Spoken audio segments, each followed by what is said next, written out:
Hey everybody, welcome to the E3 podcast. I don't even know if we were live long enough for that to be caught. Hold up. It doesn't matter.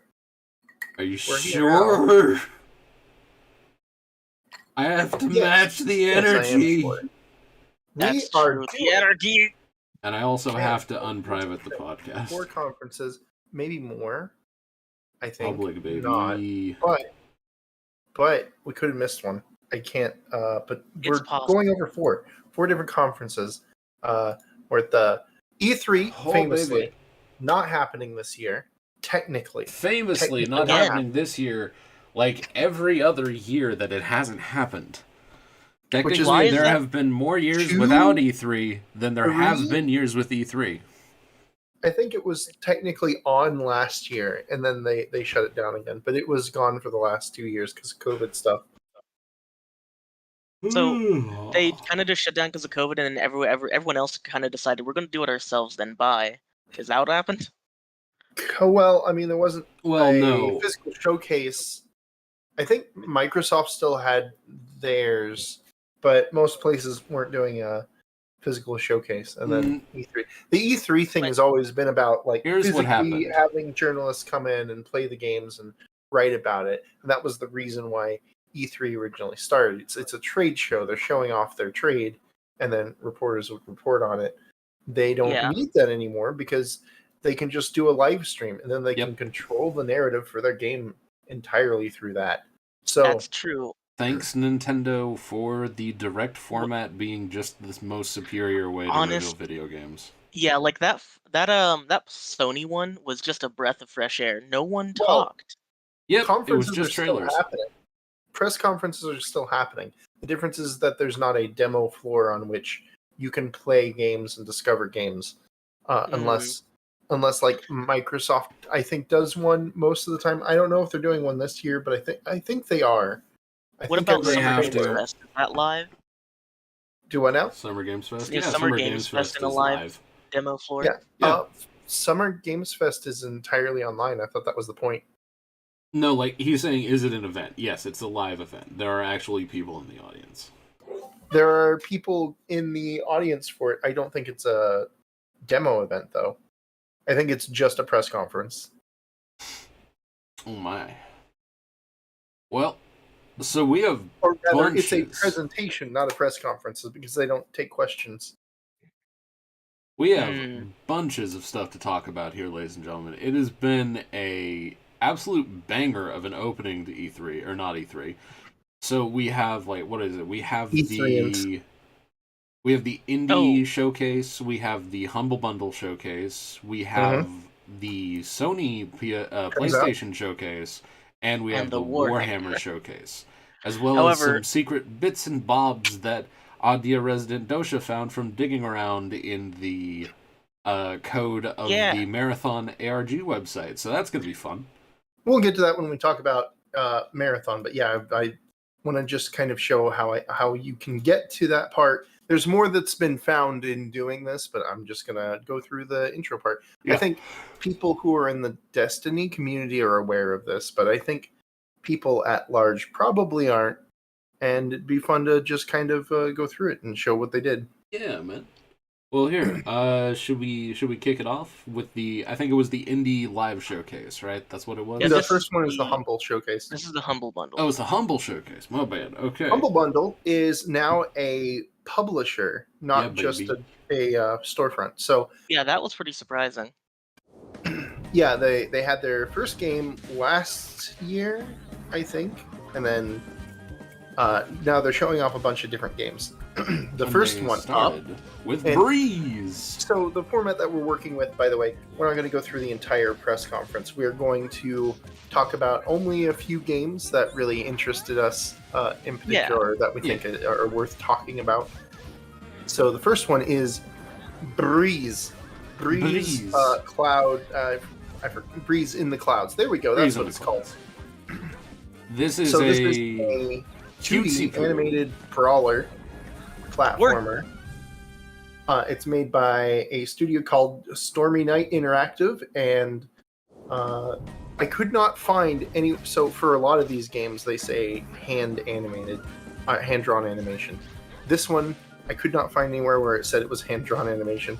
It's got a really nice fluid animation style. It's still very clearly 2D sprites. Very it just cute. doesn't say hand-drawn. Very, very stylish. What's particularly notable about it is the soundtrack with the live jazz band. Yeah, this is why I wanted to talk about this dang thing. They, in the showcase for this, they actually just demoed a live band doing the music for this. Although, weirdly, it was kind of hard to make it out because they talked over it, which was frustrating. They have the band's entire SoundCloud, or at least part of the game soundtrack, on their website. If you go to Bree's website, you can find the SoundCloud at the bottom of the page. It's really cool. I like the. I always like it when, like, what do you call it? Developers put music first in a lot of games, so they really, really dig deep and they allow people to get creative and make a really fitting, really nice and vibrant soundtrack. Because that's one way to really drive people to, like remember games. Like, so many games you might just forget over time, but you won't forget that one song that you like from it, you know? Yeah, it's obvious that they're really proud of it. Sorry, go ahead. Yeah. If anyone is watching this after the fact, I will make sure that in the description is the link to the thing that Dosha mentioned. Ooh, baby. Oh, sure. That sounds pretty good. Yeah, let's do that. Yeah, we can make, like, some links and add that in post. Yeah, I'm keeping a list of things if we need to. Yeah, that's a good idea. Anyway, yeah, this cute corgi, that's all I have to say. Cute corgi. Cute corgi. The plot, by the way, is about conservationism. It is Captain Planet, but furry this time. Yeah. Look at that rat. He's a fat rat. He's a fat rat. He's a fat rat. I really like the poisonous tongue on the fox on the right. Man, this is very do not... Like, the enemies behind the main character are very do not steal. Oh, well, maybe. I don't know. Anyway, should we move on to the next one? Sure, and the next one is a fan favorite for all three of us, I'm pretty sure. Boy. My god, this is so cool. Such a cool idea. It's like... It's... God, I don't even know how to describe it. What is this genre for this game as? Improv musical.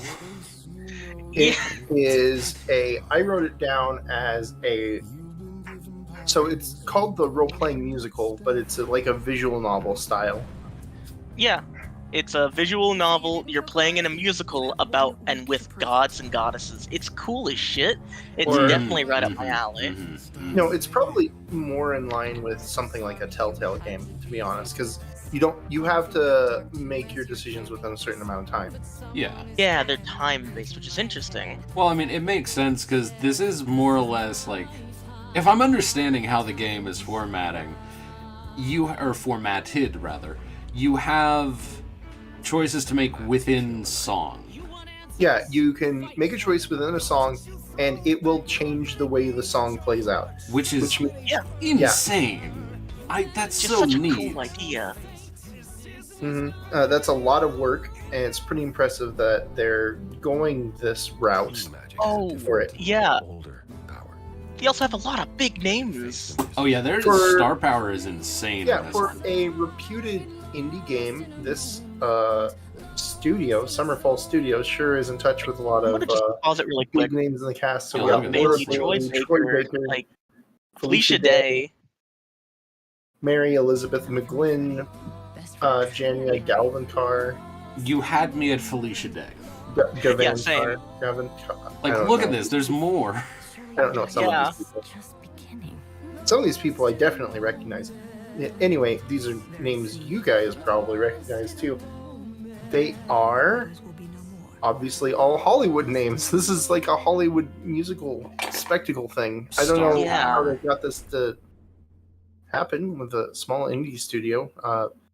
Star power out the money that ass. they're putting. I don't know. Did they pour a lot of money into this? Do they really think this project's going to work? I guess we'll see. I mean, I'm pretty sure they have full confidence that this is going to work. Because, man, this has charmed so many people over. It is going to work. Like, my God, I'm considering buying it. And, I don't have time to play it, but I might buy it just to support it. I mean, dude. Well, this is one of those games where it's like, I want to support more and more games that aren't live services. So I'm willing to try basically anything new at this point that doesn't like have FOMO built into it. So I want more spectacular like single player games. Yeah. Like so this one just strikes me as like, oh man, this is so neat. Like I think maybe 10 years ago I would have balked at the idea of playing this game. I know I do. Like, I really think I would have, but now I'm just looking at this like, there's a lot of effort being put forth here. This sounds neat. The art style. Normally, I'm not a fan of, like, the I think I call it play pause art style, where it's, like, just barely animated, where it's just, like, frame, dot, dot, frame, dot, dot. And it's just, like, barely kind of, like, almost live 2D animated in some ways. Normally, I'm not a fan of this style, but I think it really works here. So yeah, I'm into it. It's not really animated. It's more like still. It's like a moving comic. Is that what the style is called? That's the word. That's the word. Motion comic. There we go. That's what it's called. Motion comic. So it's not really animation so much as it's like. They do camera tricks and swap out sprites to make it look like there's motion. Well, there is some animation. There was a part in this trailer where there was some like flickering flames on like a still image. It was pretty interesting. Anyway, yeah, I'm excited for this game. Looks cool. Shall we move on? Be excited for the game. Let us abscond. To the next one, good we go. Humble.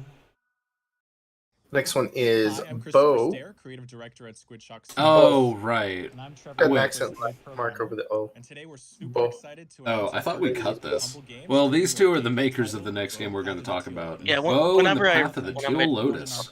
You did not cut it, by the way. And making this project possible. Bo, Path of the Teal Lotus, an action platformer, Metroidvania, but it doesn't say that on their website. But Look it's at this. obviously a Metroidvania. Look at this bowl. Squid Shock Studios, that's the name of the guys holding the plushie.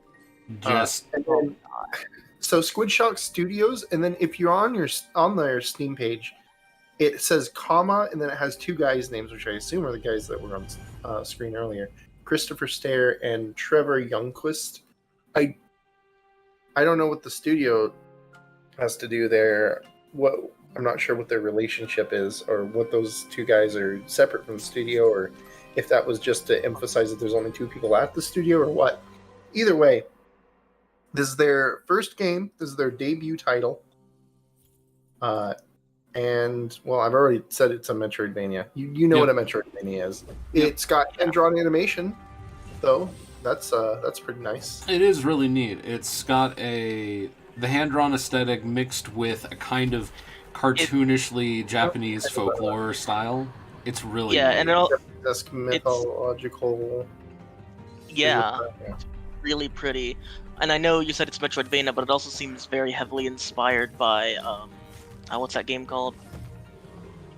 Hollow Knight? The game that everyone wants a sequel for that's kind of getting a sequel, but not really. Do you mean It's been so Hollow? long. Do you mean Hollow Knight, the other That's the one. Metroidvania game? Yes.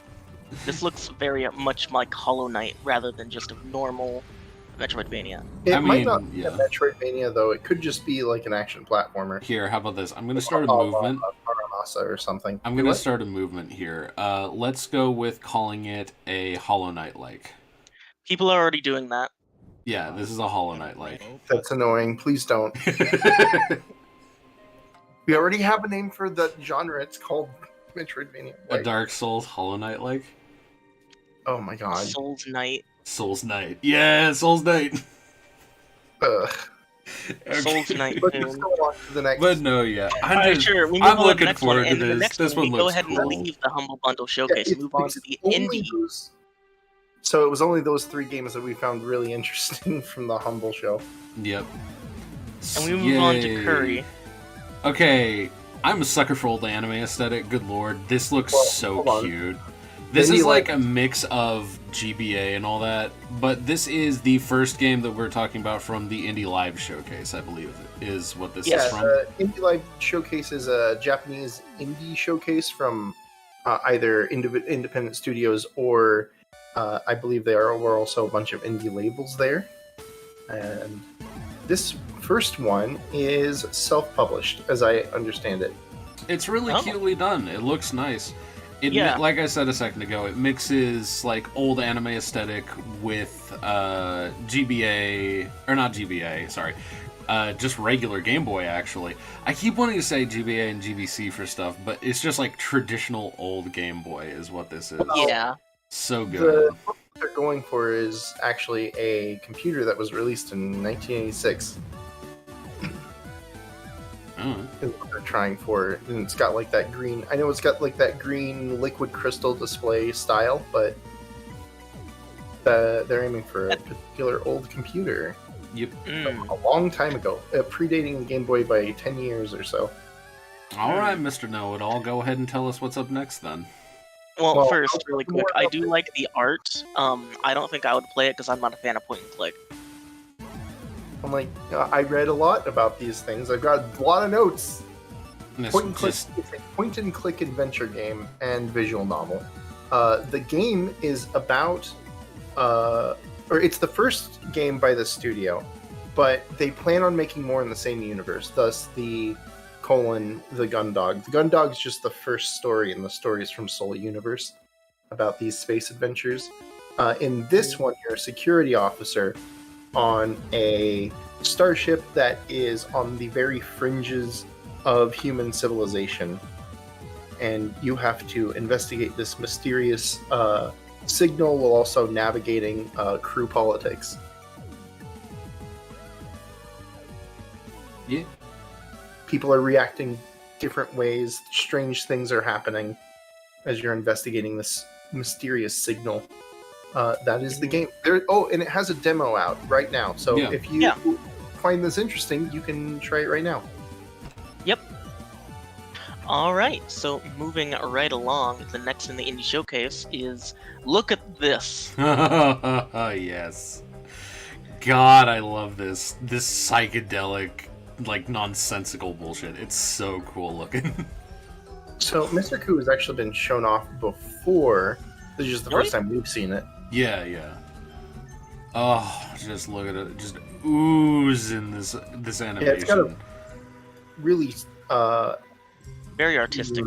I want to say something other than anime. It's got a really animated animation fluid. style. It's very fluid, and it's fluid and absurdist is what it is. Fluid about a lot of things. It's definitely absurdist. Oh, it is fluid. It's so good. Like this Fluid really means reminds that me of like old Nickelodeon and like just classic trippy cartoons. Like I get vibes of like a little bit of like Ren and Stimpy. I got a little bit of like Rocco and just these like strange older shows that like nowadays would never get greenlit.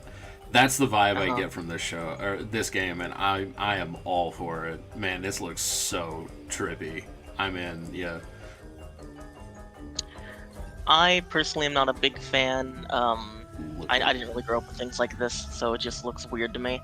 Anything else to say about this one before we move on to the next one?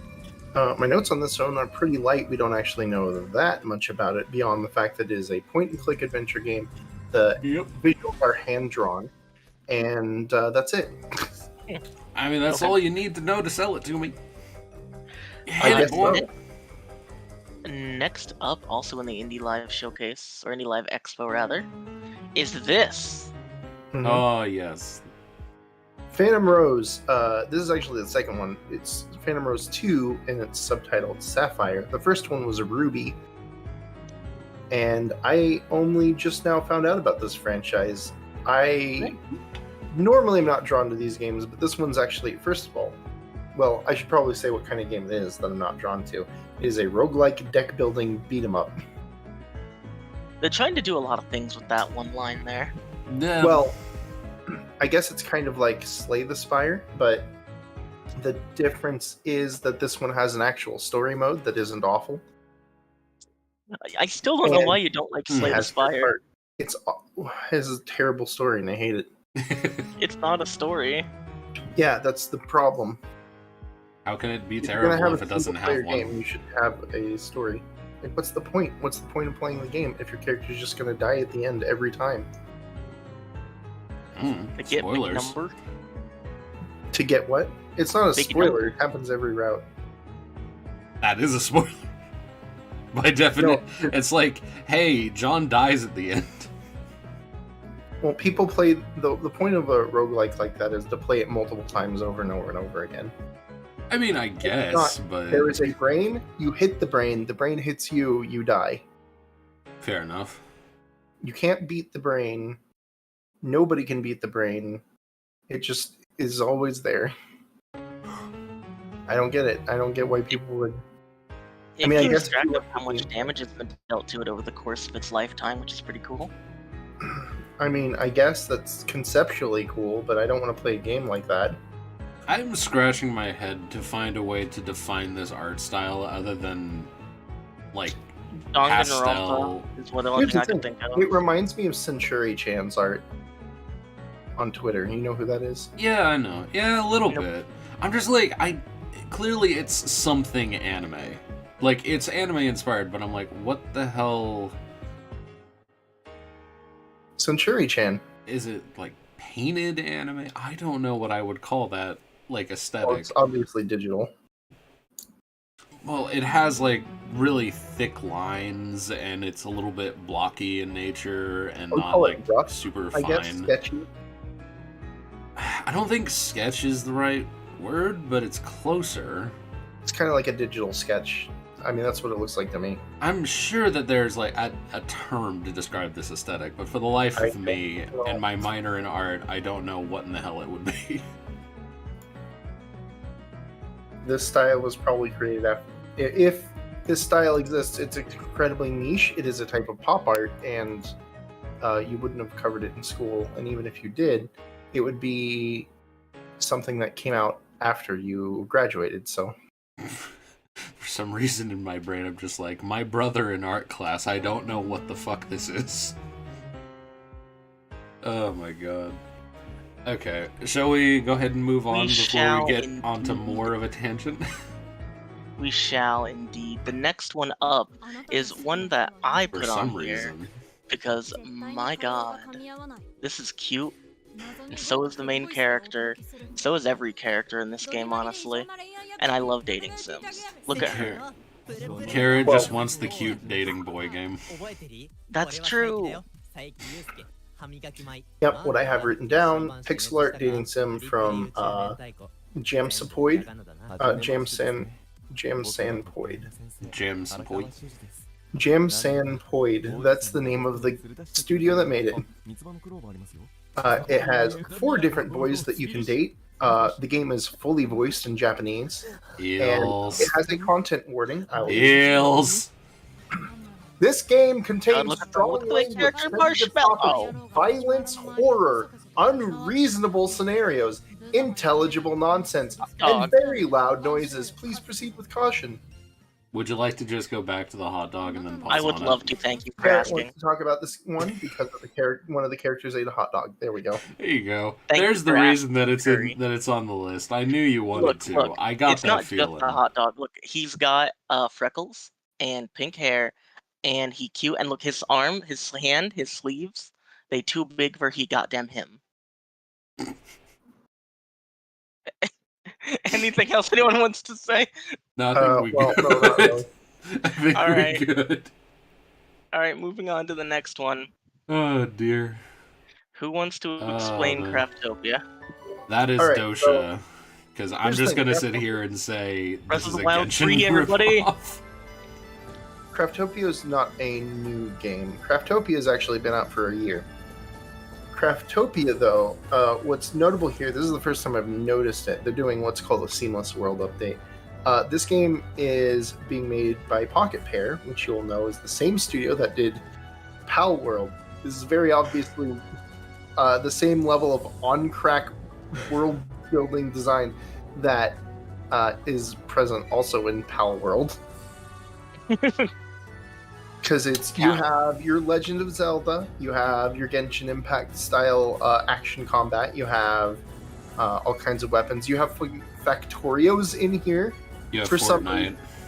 You have Fortnite because you have active building mechanics in the same way that Fortnite has it.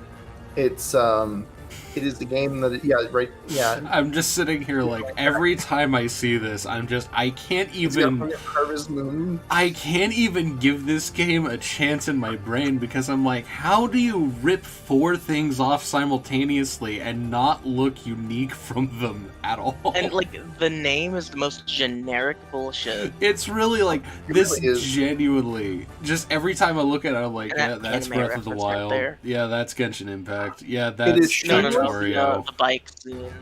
It is shameless and it is slapdash, and I want to play it. And they did the Akira slide. I'm just sitting here like that. This game is the epitome of unoriginality, all rolled into a little bundle. I watched another video about it, and you can also catch wildlife the same way you catch Pokemon. I saw somebody throw a hexagon at a giraffe. I just really have to step back and think to myself, the people who made Pokemon but with gun are now just proceeding to rip off every popular game that exists currently. This one's already out. Pal World's not out yet. Oh, this one's out? Yeah, I said it's been out for a year. Oh, I didn't realize it was out for a year. Wow, that's even less impressive. Yeah, this is just for an update. I didn't realize this game was out, or I just didn't notice it at the time. Fucking insane. It's so thoroughly derivative, but like it does it in a way that's kind of like on track. I want to try it. You say potato, I see a cease and desist. But that's what's interesting about it. Can they get a lot? Like, my Anyway. god. No, I know exactly what I want to call this game. 100% I know what I want to call this game. I want to call this Legally Distinct. That's what they should have called it. They should have called this fucking Legally Distinct, and it would have been perfect. Distinct franchise. It would have been great. But man, this is really bad. I'm just like, oh my god. But that's what's good about it. I can't even. No, actually, hold on. Before we move on to the next one, I am curious. I have one quick question. I've got one other thing to say. You've got more to say. None of this is the main reason why I have this pulled up. The main reason I have this pulled up is because Pocket Pair wants to made an announcement that there's going to be an announcement. Oh shit! My God. They said Pal World is going to have an announcement at the Game Awards. What kind of announcement do you think it'll be? So Craftopia has been out since September 4th of 2020. Yeah. Oh, okay. So 3 years. Yeah, I saw almost 3 years. Holy shit. Weird. I saw people talking about it last year. So, like game. Furry, how much would you pay for this? Nothing. Why did you answer $24.99? Because that's correct. Genshin is free. That's not too bad. Would you like to pay an extra $4 for the soundtrack? The Perfect Rush. I want to. Does it have good music? I have You're no listening mouth to and it. I must scream. Well, no, I'm not. It's muted on my end. Genshin is free. You can get Breath of the Wild on sale for like fucking $30 probably. Like, why would you want this for money? So, Curry, to go check the price, I opened it on the Steam website. It says similar to games you've played, Subnautica. I'm gonna punch somebody. I'm gonna. Anyway, I will throttle somebody. Holy crap! Subnautica. Oh boy. Let's move on to Glaciered. Let's move on to weird bird thing in the ocean. Glaciered. I am buying this day one. This is cool. It's an underwater Souls-like. What a weird fucking game. It's a brawler, and it is the first game from Snowblind. You are playing as a bird-like sea creature that evolved from birds 65 million years into the future from now, during a new ice age in which the entire ocean is covered by ice. Yeah, and the art looks beautiful, the combat looks solid. This is right up my alley. I'll admit this is very flashy, like a hack and slash type thing going on. But it reminds me of like the Final Fantasy effects. It's too, the visual direction's too weird for me though. I will say that I also find the visual direction of this weird, but for a different reason. For some reason, I feel like maybe it's because it's just the design of the main character or the main creature, but man, I really mildly disturbing. I can't get behind this at all, because even though it looks like they did put solid effort into this, I still think it looks half-baked somehow. I don't know why I get the feeling from that, but I'm just like, the character design is super trippy, and whenever I look at the combat in this game, I just look at it like, man, I don't think that that's catching my interest whatsoever. I don't know what they could do to make it different or better. Maybe it's because this is like kind of, it's almost over the shoulder, but not quite. Like, it'll just move out of the way, kind of, and then you're not centered into the screen all the time, but sometimes you are. Maybe, I have no idea. I don't know. I mean, it looks fine to me. Oh, what particularly interesting about this game compared to other brawler hack and slash-esque games is that you're going to have 3 dimensions of movement within it, since it's underwater. Mm-hmm. That's not really something you get from other games in this genre. There's a shark unchanged for 65 million years, and it continues to be unchanged for another 65 million years. Look, sharks are full of shit. I'm excited to play it. Sharks are good. Anyway. Sharks are good. Anyway, moving on to the next one. I want to pet a great white shark. Okay, I really do have to point this out. I genuinely thought that this game was called Let Bygones Be Bygones. It's Let Bygones Be Bygones. Yep. And this is yet another, like, kind of rough pixel art, kind of almost noir-esque detective thingy. It's it is noir. It's described as, what did they call it? Neo-punk. Pop punk. No, they call it, know. What did they call it? Future noir? Future noir, yeah. Noir. Let's go with that. That sounds right. It's a future noir, just... It looks cool, but man, this looks like 3 other games. We actually confused this for another game that has been announced for like years that hasn't come out. Yeah, what was probably vaporware game titled Last Night, which was initially revealed in 2017. I found out some interesting things about Last Night is that it was a Game Jam game. You can play the Game Jam version on itch.io, but the game, like the full game version, is still not out. It was announced in 2017. Technically, started the project in 2015 during the Game Jam. Also, it was part of the same Game Jam that Valhalla came out of, the bartender action game. I'm just like, I'm very interested. Not this game, by the way. That's a different game. I'm just noticing that ever since Last Night trailer came out in 2017, we've had a lot more games that are following this sort of visual style. I'm gonna probably start calling it, I wrote it down here, what did I call it? Let's see. A noir-like? No. Why would I call it that? That has the visual style I call... Just call it a... What is that famous film? Okay, an adventure game by a new studio, Bohemian Pulp, published under Microprose. This adventure game has you take on the werewolf detective, taking on one final case that forces him to navigate the seedy underbelly of this cyberpunk dystopia and features multiple gameplay rounds. There's a marriage of noir and cyberpunk aesthetic. There we go. I call it a polished pixel. A polished pixel? Polished visual style. Yeah, okay. Have all this extra polish on top of the pixel graphics. I can definitely see it. Like, I'm a sucker for good pixel art. And stuff. I'm a sucker for good pixel art, but man, this game is just like...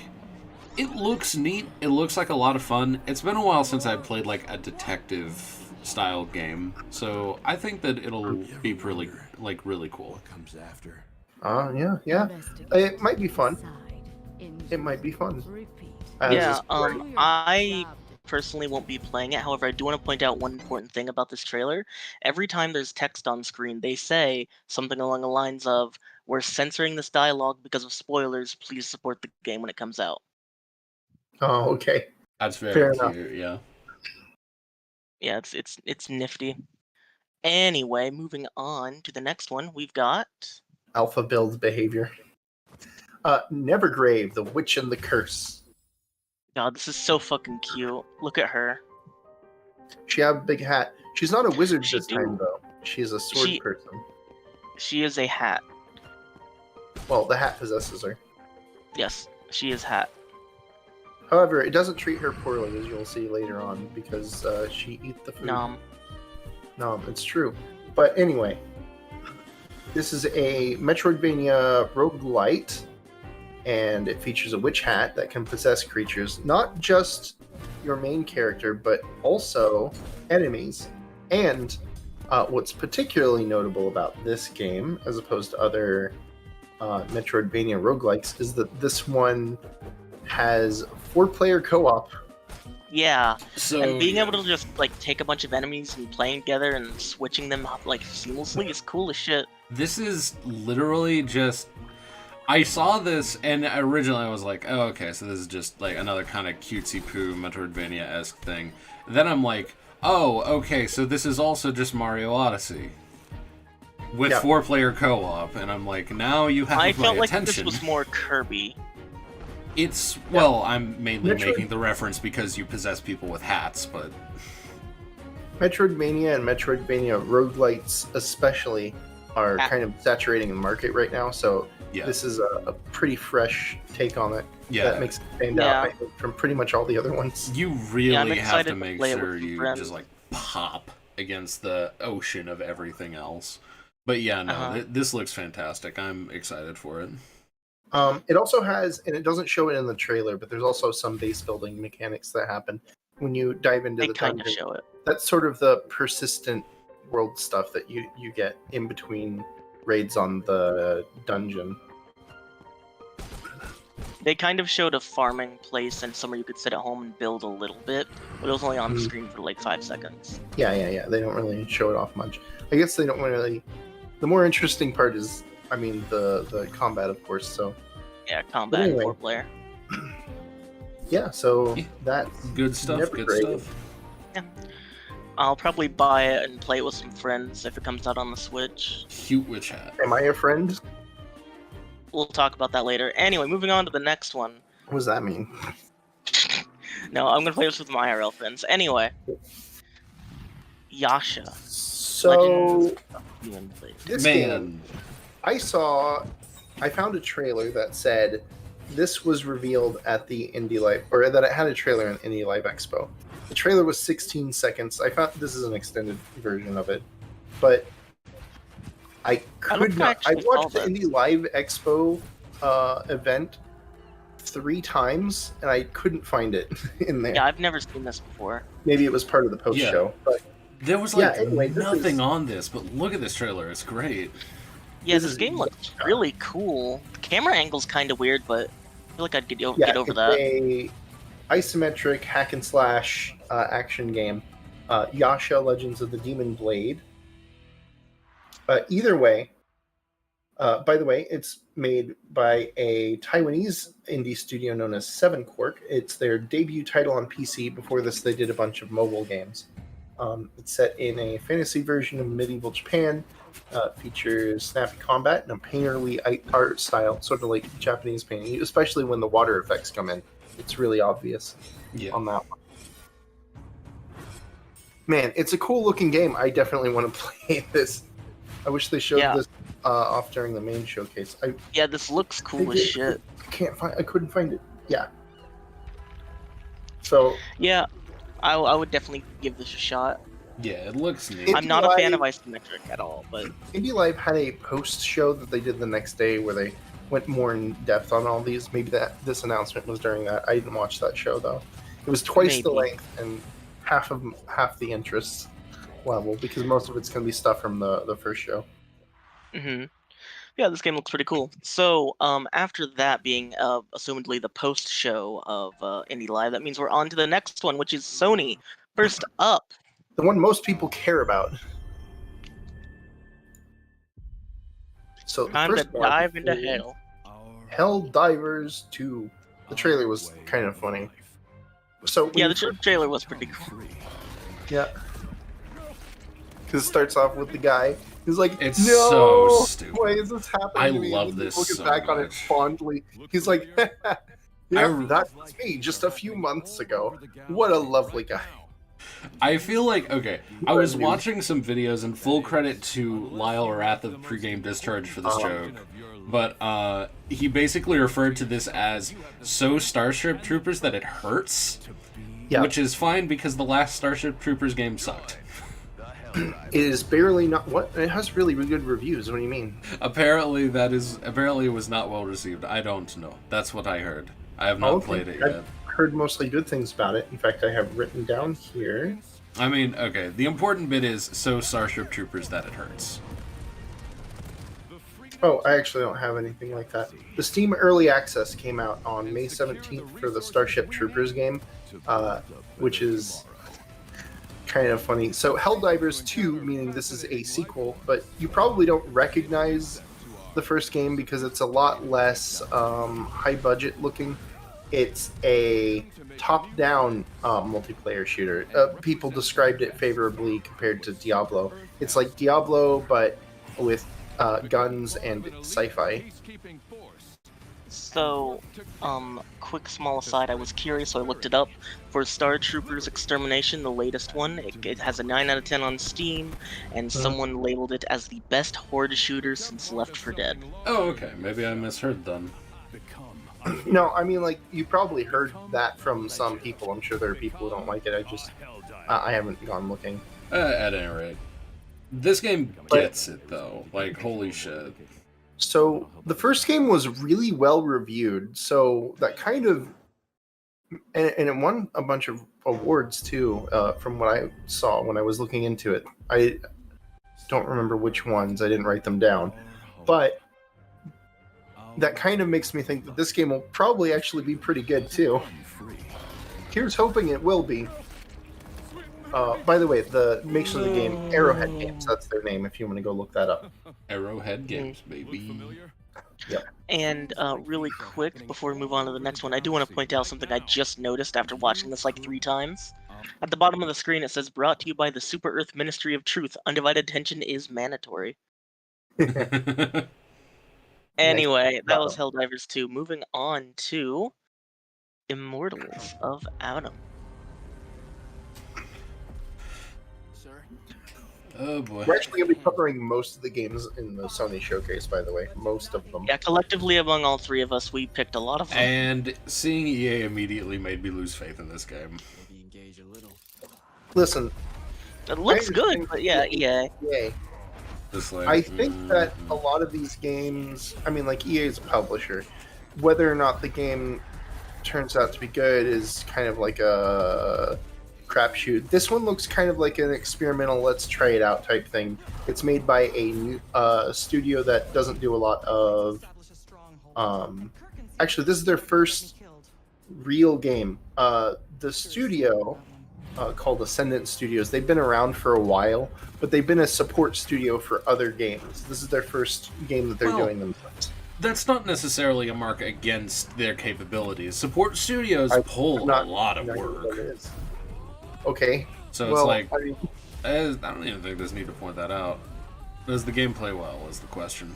Okay, well, I'm saying this is their first game, and on top of that, the reason they wanted to do this is somebody had an idea.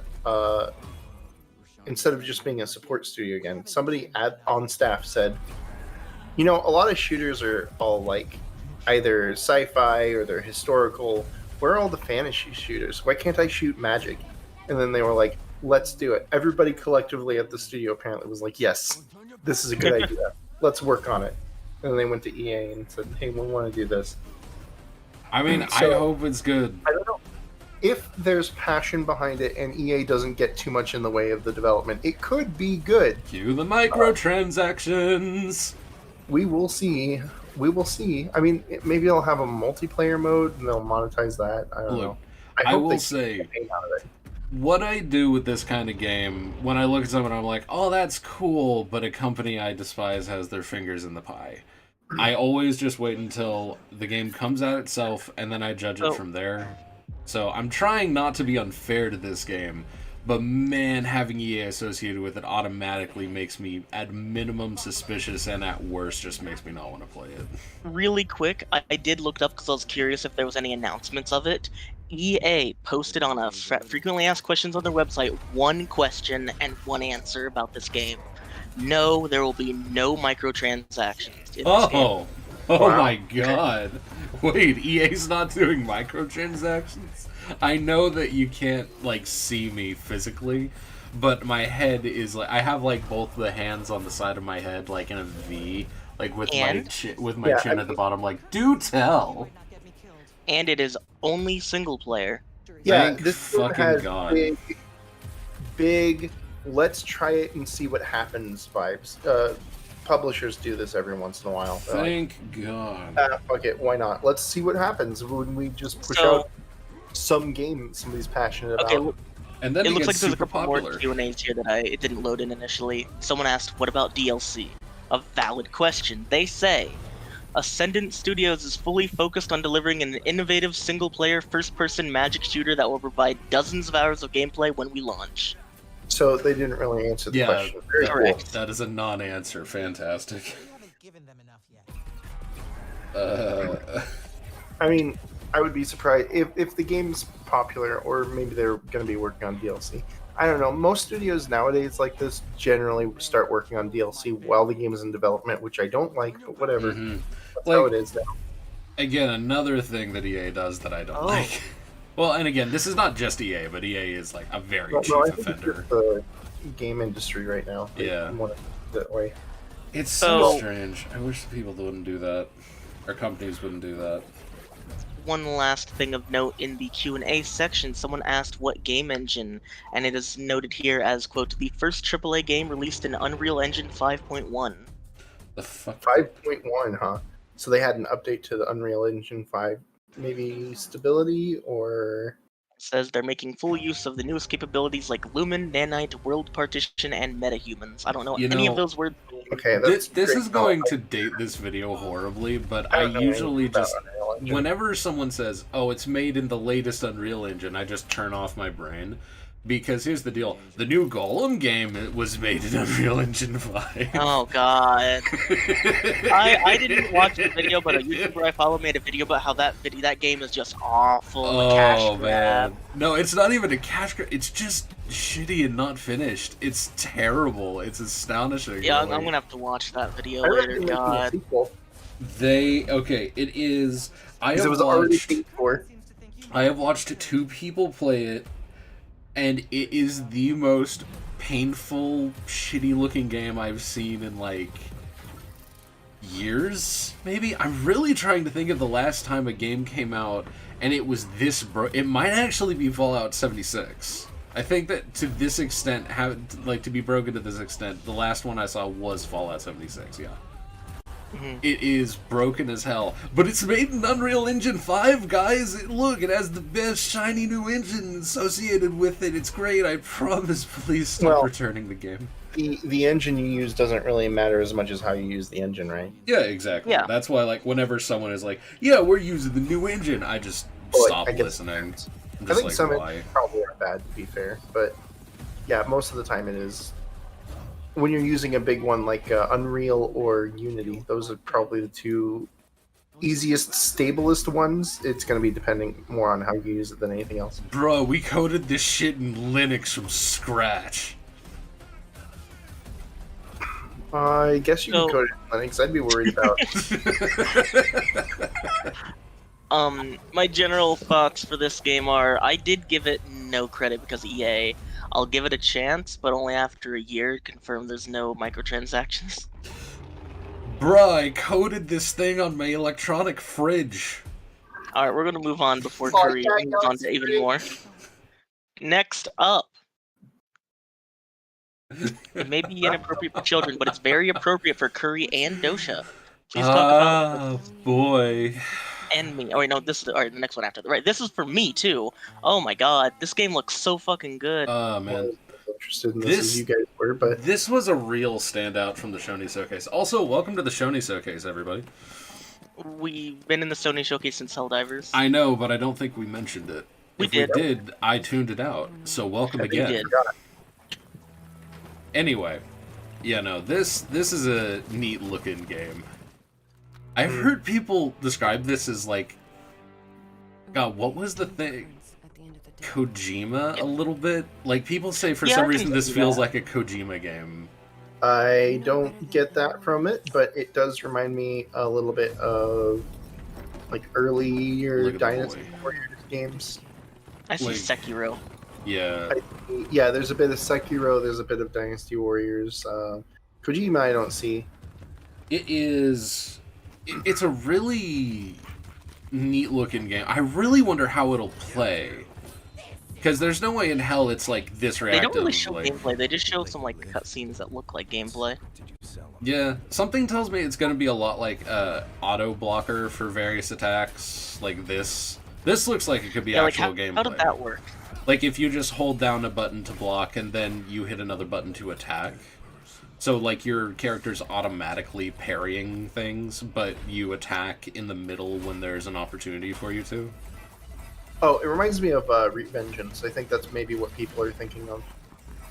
Maybe. It's like Kojima, but I don't think he was really that involved in Revengeance. Or not. I meant Metal Gear Rising, yeah. Either way, it's yeah. like a dark, atmospheric, but very much like an action game. It's made by. It is the latest unreleased game from Cruel Man's studio.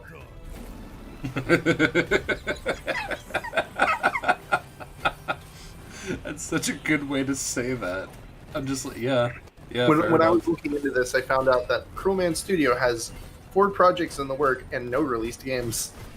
It's Oh. fantastic. 4 or 5. One of them was that like waifu game that I was supposed to. The stellar something. Stellar Blade. I Stellar don't Blade. remember. Stellar Blade. That's it. Stellar Blade. Was that what it was? Stellar Blade. I believe. I They've mean, you got like can a look. gacha game coming out. By the way, they have a gacha game coming out for this one, but it's scheduled to release this year. I don't know if it's coming out in English, but if this game looks really interesting to you and you want to learn more, I guess you can play the free mobile game that's going to come out sometime this fall. Good That lord. lowers my interest significantly. Like that. You know what every game needs? A mobile game companion. Called, well, it's a sequel to this one, I think. So the That's- sequel's coming out first. That's so weird. Why would you Yeah, do that? I don't understand. So, okay, when I was looking into this, I saw Phantom Blade Executioner. It said it is a sequel to Phantom Blade 1, but Phantom Blade 0 is the third one or something. What? But it's the first one. I don't know. I'm so confused. I'm so confused as to what order they're supposed to be in. It said there's 3 of them. They only have 2 games listed on their website. I tried to look up and see if there were more in the Phantom Blade franchise. I could not find anything else. The closest I got, there is a Phantom Blade mobile game from 2016 that was obviously developed by a Western developer and was obviously a clone of Clash of Clans. And it's completely unrelated to this. Man, I originally started with such hype, and the more I'm hearing about it, I'm just getting curmudgeoned. So confusing. Yeah, same. I don't know. I don't mind if you want to make a mobile game. Just the game itself looks good. That's the important part. I mean, this is true, but like, Talking it's about the same another thing as mobile like, game. it's the same thing as like, and this is kind of a strange comparison to draw, I guess, but like, talk to OP Destiny, where it's like there's just this fantastic anime, and it's just leading up to a mobile game that's also a gacha, because of course, an anime that's this fun and creative has to be a commercial. Mhm. Well, I mean, to It's be just fair, like, but here's the thing: most animes are commercials. I mean, yeah, but Oh, this one actually, is directly like, go play the gacha, lol. I mean, go read the manga, lol. Mhm. Isn't which came first? Wasn't it the for Wakfu? Wasn't the MMO first? Wakfu? I don't know off the top of my head. I think Yeah, it was- probably. Yes, the MMO came first before the show. Yeah, mean- I watched through the first couple seasons without knowing there was a game. So, well, it doesn't really mention the game. Like, okay, They do talk about the game in certain things. Like, I kickstarted Season 4 of Wakfu, which I'm very happy to say is still in development. We're getting updates pretty consistently. But, they gave out, like, Wakfu codes, like, for the game. They gave out various things. But I think that's the only time they've ever outwardly mentioned it like that. Not only did Wakfu come out before the anime, but also Wakfu is a sequel. Yes. What? So it's a sequel to Dofus. Dofus. What? Really? Yeah. Yep. No one And told me this. the movie Dofus came out after the Wakfu TV show. Well, it was kind of like a prequel. I don't know if I could really call it a prequel. It was a good movie. Well, if There's it nothing released wrong with the after, movie. it would be a prequel, right? I mean, they take place in the same universe as like However, 100 years earlier. Jesus Okay, so I Christ. think we've gone off track a little bit. This is no longer Phantom Blade Zero. But I want to keep talking about Dofus and how the only way you can fucking Alright, watch it is by buying it on Steam Video. Why is it only available on Steam Video? Here, That just is talk pretty about shitty, this I'm not gonna instead, lie. Curry. This is something I know you want to talk about. Pretty. Just like a pacifier immediately. Yeah, exactly. I just threw a pacifier. This game is Dosha said it best, where it's like that game company yet again makes Journey. Yep, I wrote it down. That's the entirety of my note. Abzu Giant Studio Giant Squid once again makes Journey. Yeah, it's really cool. That look at this. You surf on a scabbard. A lot of people called it a sword, but I'm 90% sure that is a scabbard. Because if you look, there's like a hole at the other end. No, that looks like a sword to me. I don't know. It's either a sword or a scabbard. I'm It pretty is sure a it's a scabbard. Sword? It is a sword that does not have the grip. It is a sword without a grip and without a hilt. I wouldn't be surprised if it was a sword, but I think it's a scabbard. At any rate, look at this pretty nonsense. Look at this beautiful crap. Like, oh my god. Let's take it and just jab it directly into my heart like an adrenaline needle. I am into it. I've seen so many Journey clones at this point that I just can't care anymore. Like, okay. I've never played Journey.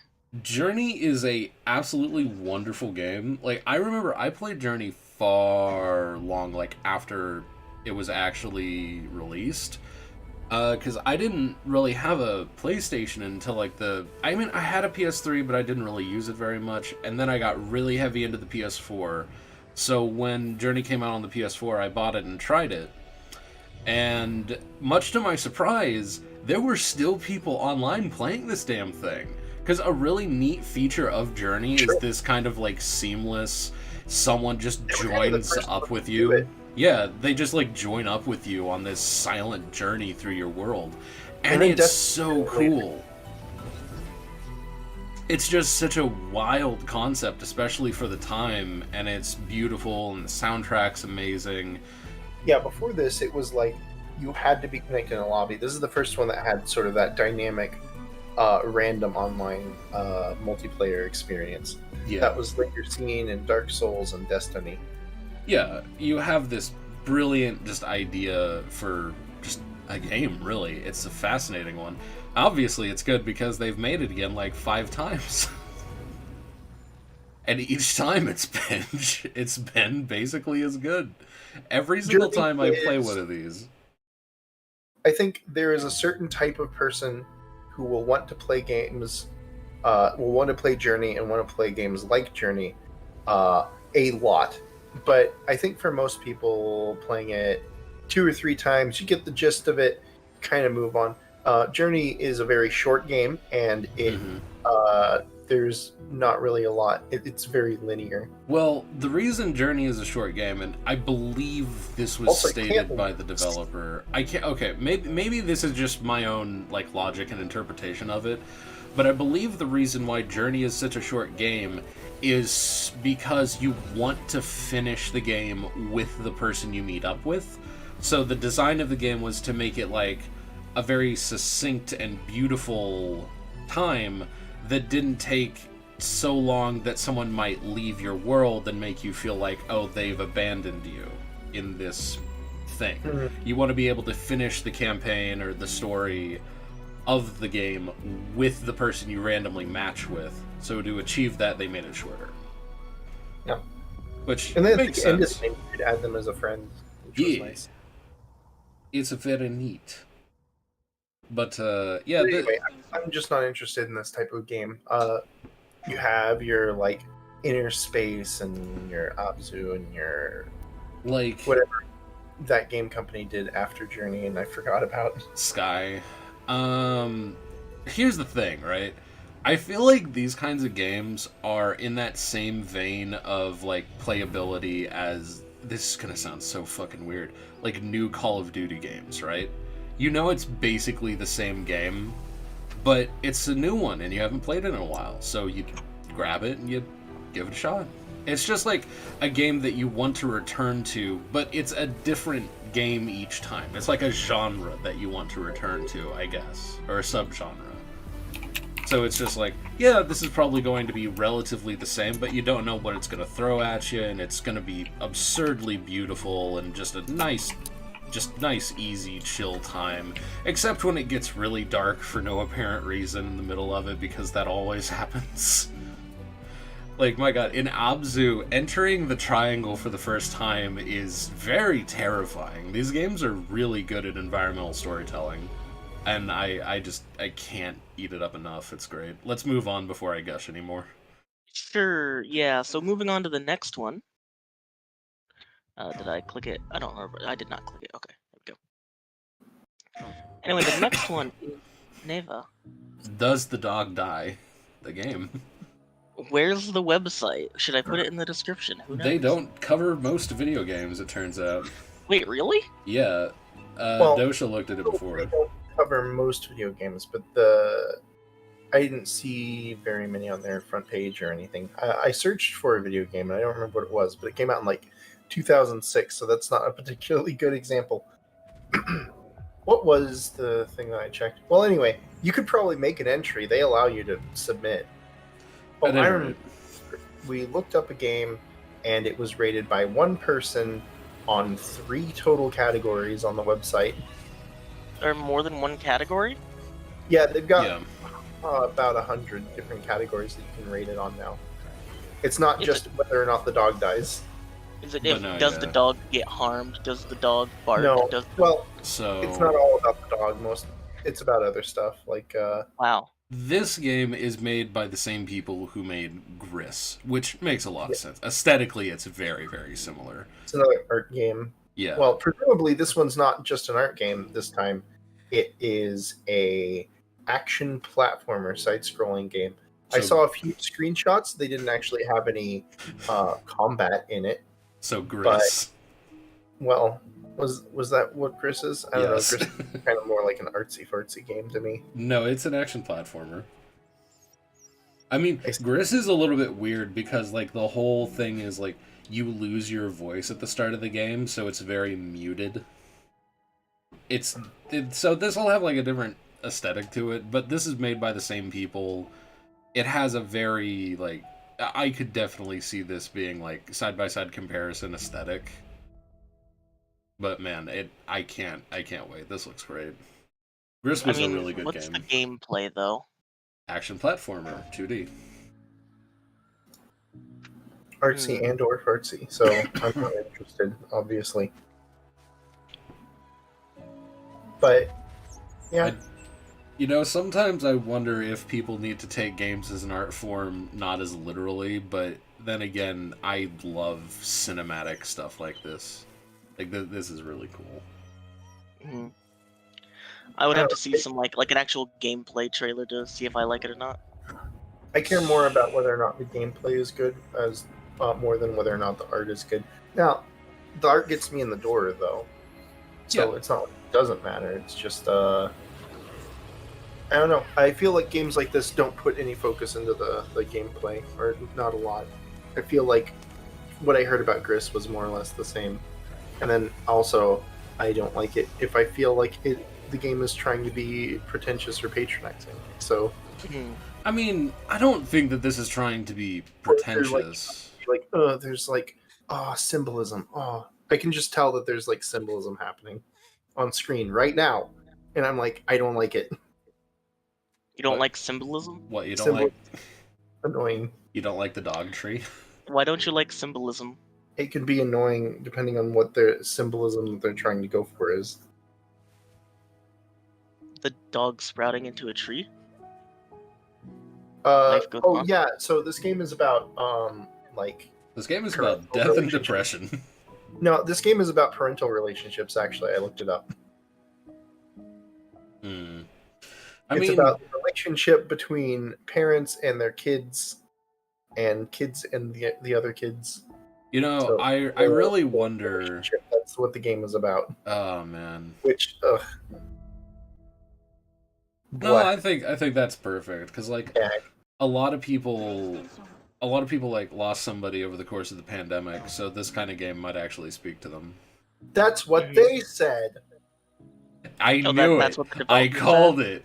I was sitting here like, this is the log line. Wow, This is the yeah, log very line. fucking called it.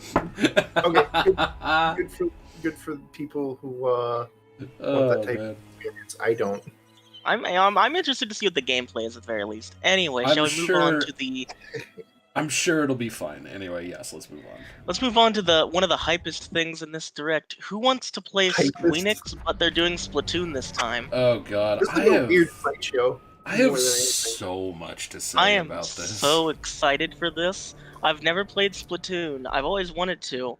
I might play this. Well, actually, maybe I don't have so much to say about this, because I think, to quote what I said earlier, I think this will be the biggest flash-in-the-pan multiplayer game that I've ever seen. Yeah, you said it was going to last 12 days. Yeah, I genuinely think that this will have an enormous fallout. Because, like, Splatoon has a very good retention rate. Like, people stay with Splatoon for a while, because, like, the Splatfest coming in, people come back for it, etc.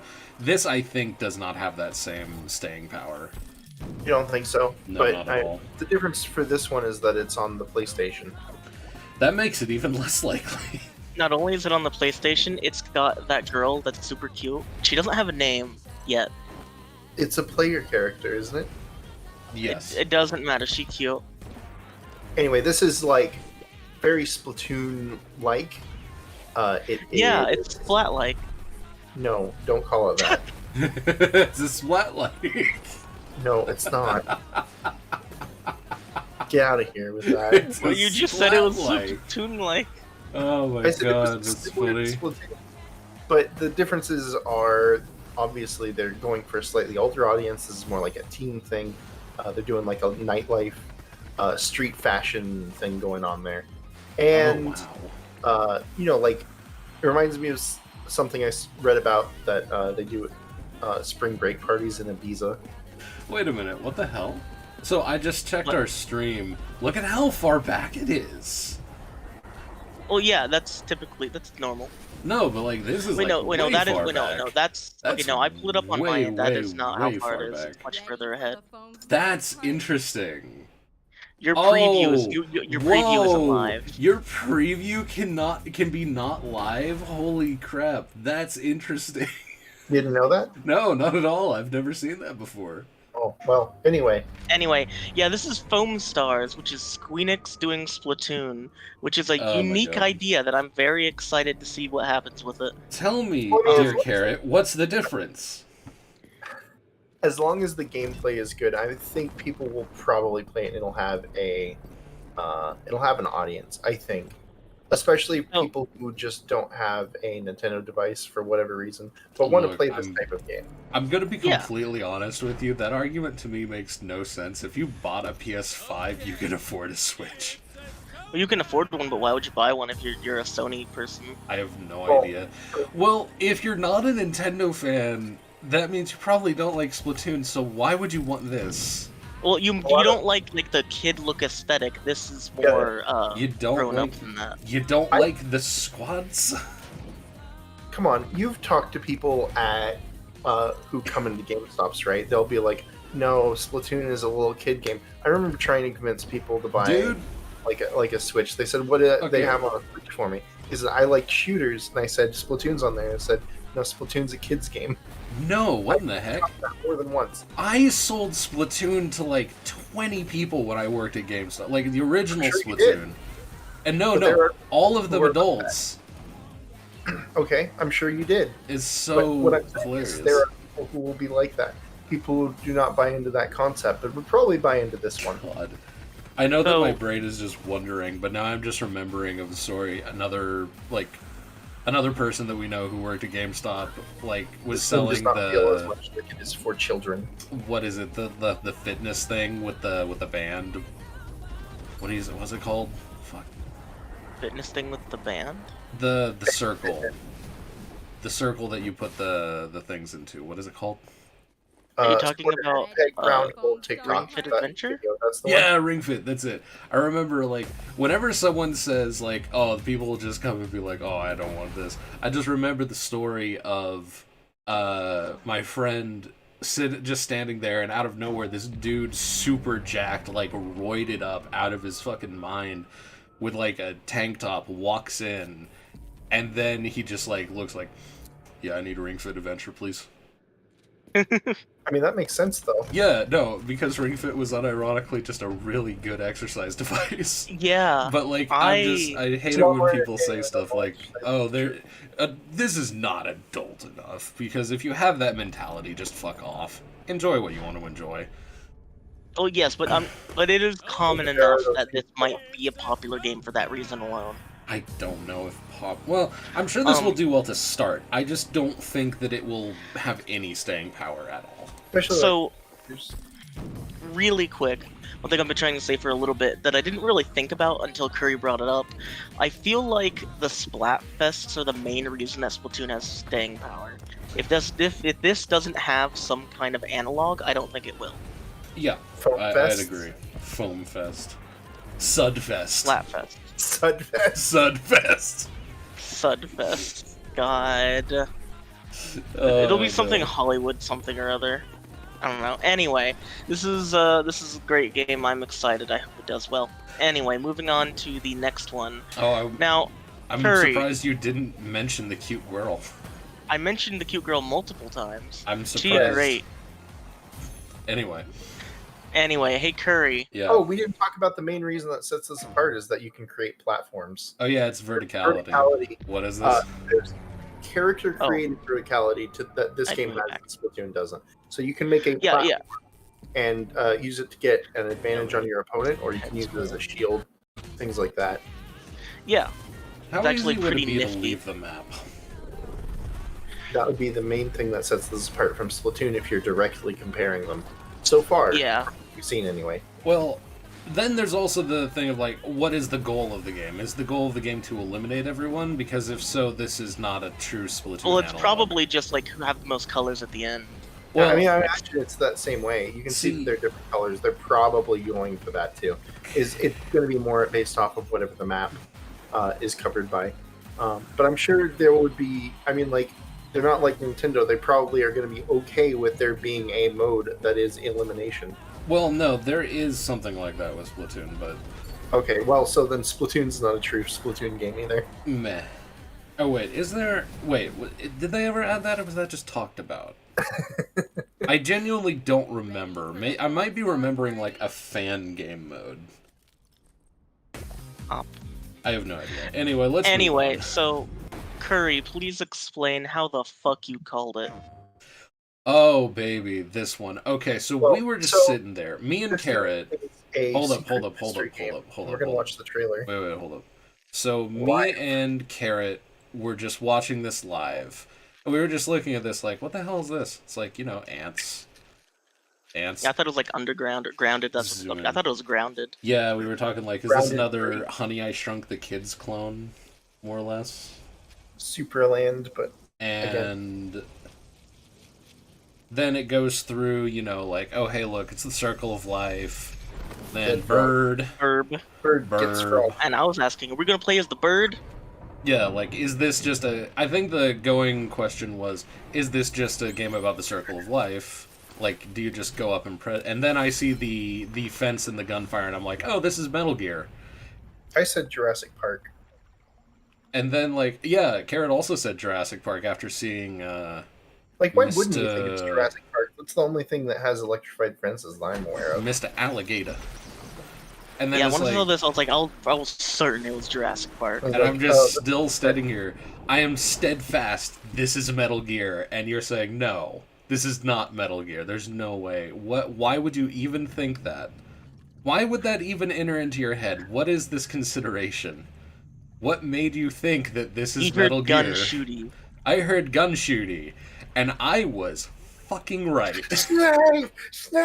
Nah. I was fucking right. Oh, I've never played one of these games. However, there are people who did that. I wrote down the title for this one as... Where did I write it down? Yes. Mystery Jungle Semi-Aquatic Delta Snake Eat Bird or Cayman.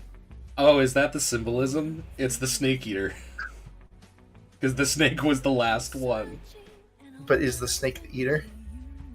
I don't or is know. the snake gonna get eaten? But that's not all, folks. Because in addition to Metal Gear Solid Snake Eater getting remade, we also get these... Which is actually a really big deal, because I think you said one of these games is a PSP Yeah, one of these only? is, I think it's Sons of Liberty is only on the PSP. Yeah, that's a very, very big deal.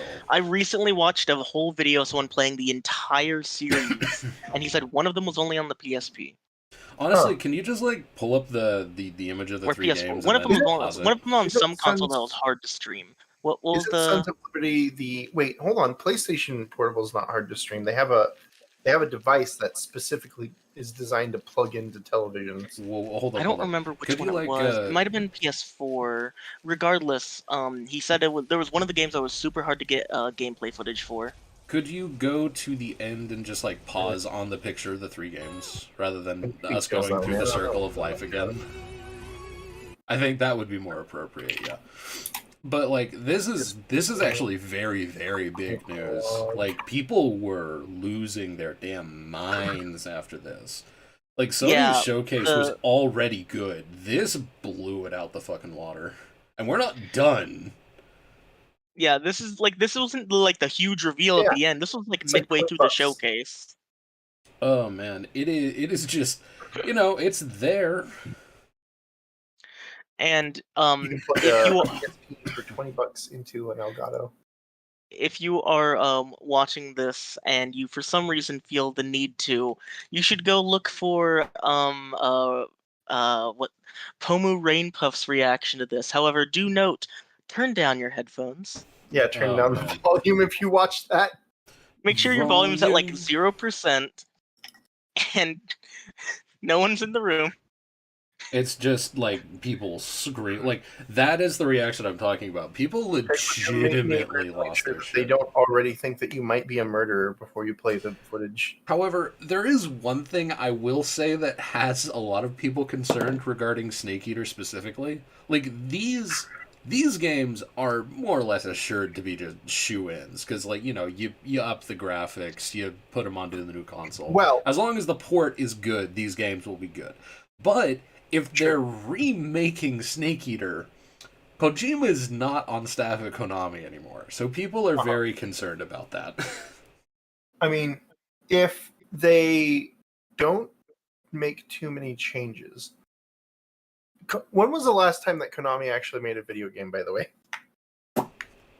God, actually, that's a wonderful question. Well, I swear. Wait. I swear, if the answer is Metal Gear Solid 5, I'm going to cry. Well, okay, so it depends on what you mean by make. Well, no, because they made a Metal Gear... Yu-Gi-Oh games? There was a Metal Gear game that came out after 5. It was like zombies or something. Okay. Hold on, I'm pulling up their list on the thing here. You are right, because there is like Master Duel and whatnot. You are correct, but... wait, they made Getsu Fumaden? I didn't realize that. Yeah, I should probably check that, and I forgot to. Yeah, it looks like Getsu Fumaden or... Oh, wait. There's a new Silent Hill game they announced. Yeah, that was a little while ago. People Oh, were yeah. really up about That's that. true. Yeah, They yeah. did do that, huh? I forgot that Silent Hill was their property. When was that? When did we see that? Was that in the Future Game Show? Whenever I I don't man. remember. Whenever I hear Silent Hill and Konami in the same sentence, I just remember Yep. hit the lever, hit the lever, because they just used Silent Hill to make fucking pachinko games and slot machines, and that was all they did for like 10 That's years. It's just like, man, what the fuck? Yeah, there's a castle machine. Yeah. It's so sad. But anyway, I guess they here we have go. Okay, so developers and they're making the game. 2020. Look, Oh wait, whoops. the remake could be good Okay, because so the base game is really good. As long as they don't change too much about it, as long as it looks better and it plays mostly the same, or maybe with maybe a few modern amenities. The question is, how much do we trust Konami to do that? So if we're going off of games that have released, there are 2 that released in 2022: Yu-Gi-Oh! Master Duel and TMNT: The Cowabunga Collection. Oh, well, they did that, huh? Okay, well, all right then. Not what I was expecting. I'm sorry. There's a it's just- couple more games here, but they don't it's have such a- links. There's such a divide between those two. It made me chuckle. Frogger and the Rumbling Ruins, Amazing Bomberman. These are all Oh, 2022 God. as well. Oh, yeah. Pawa Puro. Oh god, Yu-Gi-Oh! Cross Duel. That game died Oh. within a month. Gentlemen, one moment. There is What? someone at my door. Are you saying it's not good? What? Are you saying it's not good or something? Yu-Gi-Oh! Cross Duel? They actually deleted it. It's gone. Oh, wow. It was that unpopular. I- So Why did they make it in the first place? they thought it would be popular Why would you play it instead of Master Duel? because it was a unique experience. It was It was a 4-player free for all. You could attack specific players depending on the lane they were in. I bet it would be popular if they just added it into Master Duel instead of making a whole new game. That's the issue. Is that Honestly, people wouldn't be able to play their card over. Yeah. I mean, Magic does that with their Duels of the Planeswalkers games. You can play Commander in those. Or they've got like the 4-player thing. Or they could bring back tag duels. Okay. I don't know why they don't.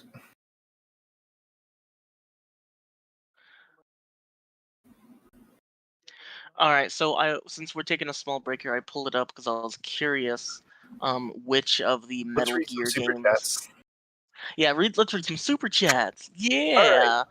No, so I think that's all the I- super chats we have for now.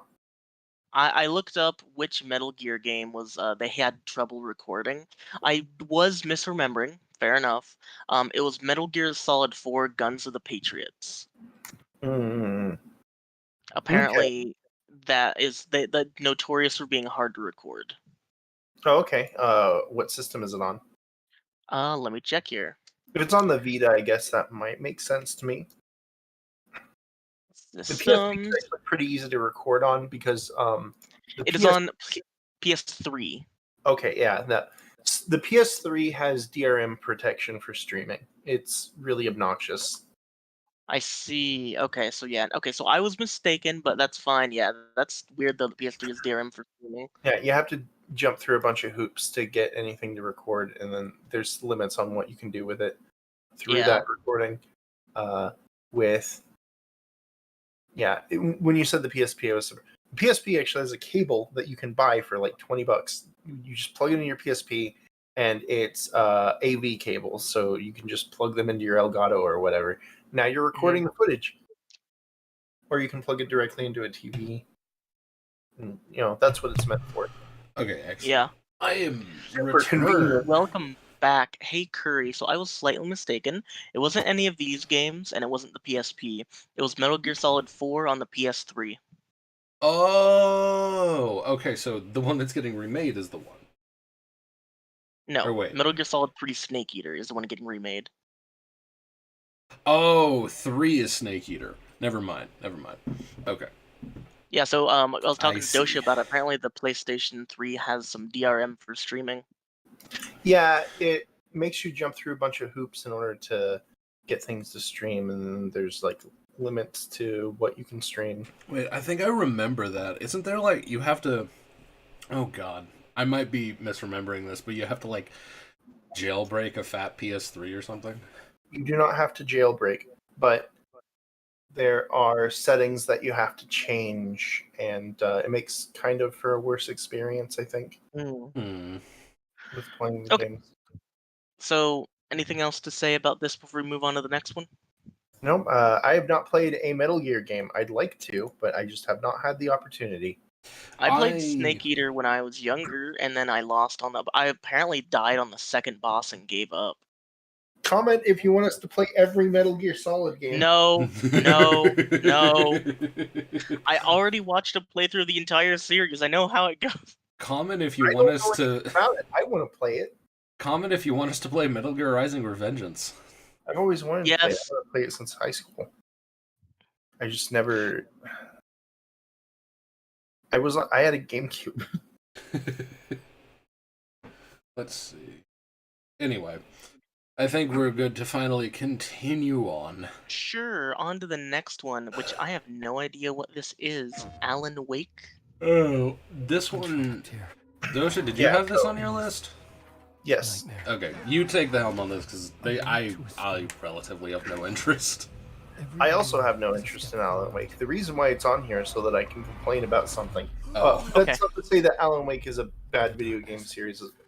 From everything I've heard, most of the older games are quite good. I think people complained about the last one, though. This is a reboot, is what I understand, of the Alan Wake franchise. Yeah, a reboot. But it's labeled as 2, so they're rebooting it with a sequel? Well, yeah, Alan Wake has 4 games in the previous iteration. Oh, I didn't realize it had gone that much. I would like someone tried to convince me to play Alan Wake games, and I was like, nah, I'm good. Apparently, they're pretty good, but the main thing I want to complain about here, none of us have played an Alan Wake game, is what I wrote down here. None of us have played it. Despite this, you want to talk about it. Yeah, I want to complain about the trend in games to capture the likeness of the actor rather than trying to create a character. Okay, fair enough. Which But this game portrays pretty not well. the actor. Like, do what? I just looked it up. He doesn't play him. Who doesn't play who? Keanu Reeves does not play Alan Wake. Okay, well, who does Keanu Reeves play? He doesn't. Okay, well then who's the actor who's playing Alan Wake? I will look that up. Hold on. Go ahead and continue. I didn't say that is not Keanu Reeves. Said it was Keanu Reeves. He did when we were watching it initially. Well, he looks like him, but like, there's other people here, or maybe that's what's his name? Norman Reedus. Norman Reedus and the Funky Fetus. I'm trapped. Norman Reedus Fetus Adventure. Alan Wake's voice actor is Matthew Peretta, Right, and he looks. I'll post it in chat here if we pull it up. I can. He doesn't look like Alan Wake though.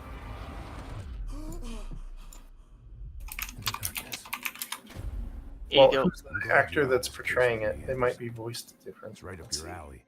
Alan Wake. I have thrown it into chat here. This is who voices him. FBI Special Agent Robert Nightingale. Alan Wake. Alan Wake. Matthew Peretta. He was chasing a writer. Your notes don't say this, huh? Was playing a game with them. Killer left a message. Well, I guess I'll fill the void really quick. Honestly, I don't know why I was never called to like Alan Wake games, but it strikes me as one that like a lot of people will like. Like it's the same with what is it, Resident Evil? Except I think I'm way more interested in Resident Evil than I am in this. Franchise. Maybe It has that same vibe to it. Okay, I think maybe I'm getting mixed up with Max Payne. Oh, okay, so we have absolutely nothing to talk about with the new Alan Wake game then. Well, Correct. no, maybe. Hold on a second. Because let's. Hold Let's see. on, I'll think of something. I've never heard of the Alan Wake franchise until this this thing. Oh man, it is It is like a relatively big deal. Like, I'm not making So- light of this. I'm trying. It's perfectly fine. Here's for what like men. Alan Wake looks like in the 2010 release. Okay, so we got some facial hair. Okay. He looks totally different. He changed hair color. Okay. Oh, Wait, let no, me- that does let look me- like the guy in Alan Wake. What do you mean? So you knew Al Victor. The guy right above it. Was playing That a looks like game. the. Man, this is very visually appealing for the audience, They isn't just it? like added more hair. It's for us. Look. The text is about us. We were all trapped in a horror story. I don't really see it. Okay, well. Okay, I'm gonna go ahead and make an executive order. Let's move on, because Doesn't this look is like Alan Wake, though. nothing but dawdling. Let's go. Next up we have. Wait, you have to agree with that. at Next least. up we have. Hey, look! It's actually a decent-looking Assassin's Creed game for once. Holy shit!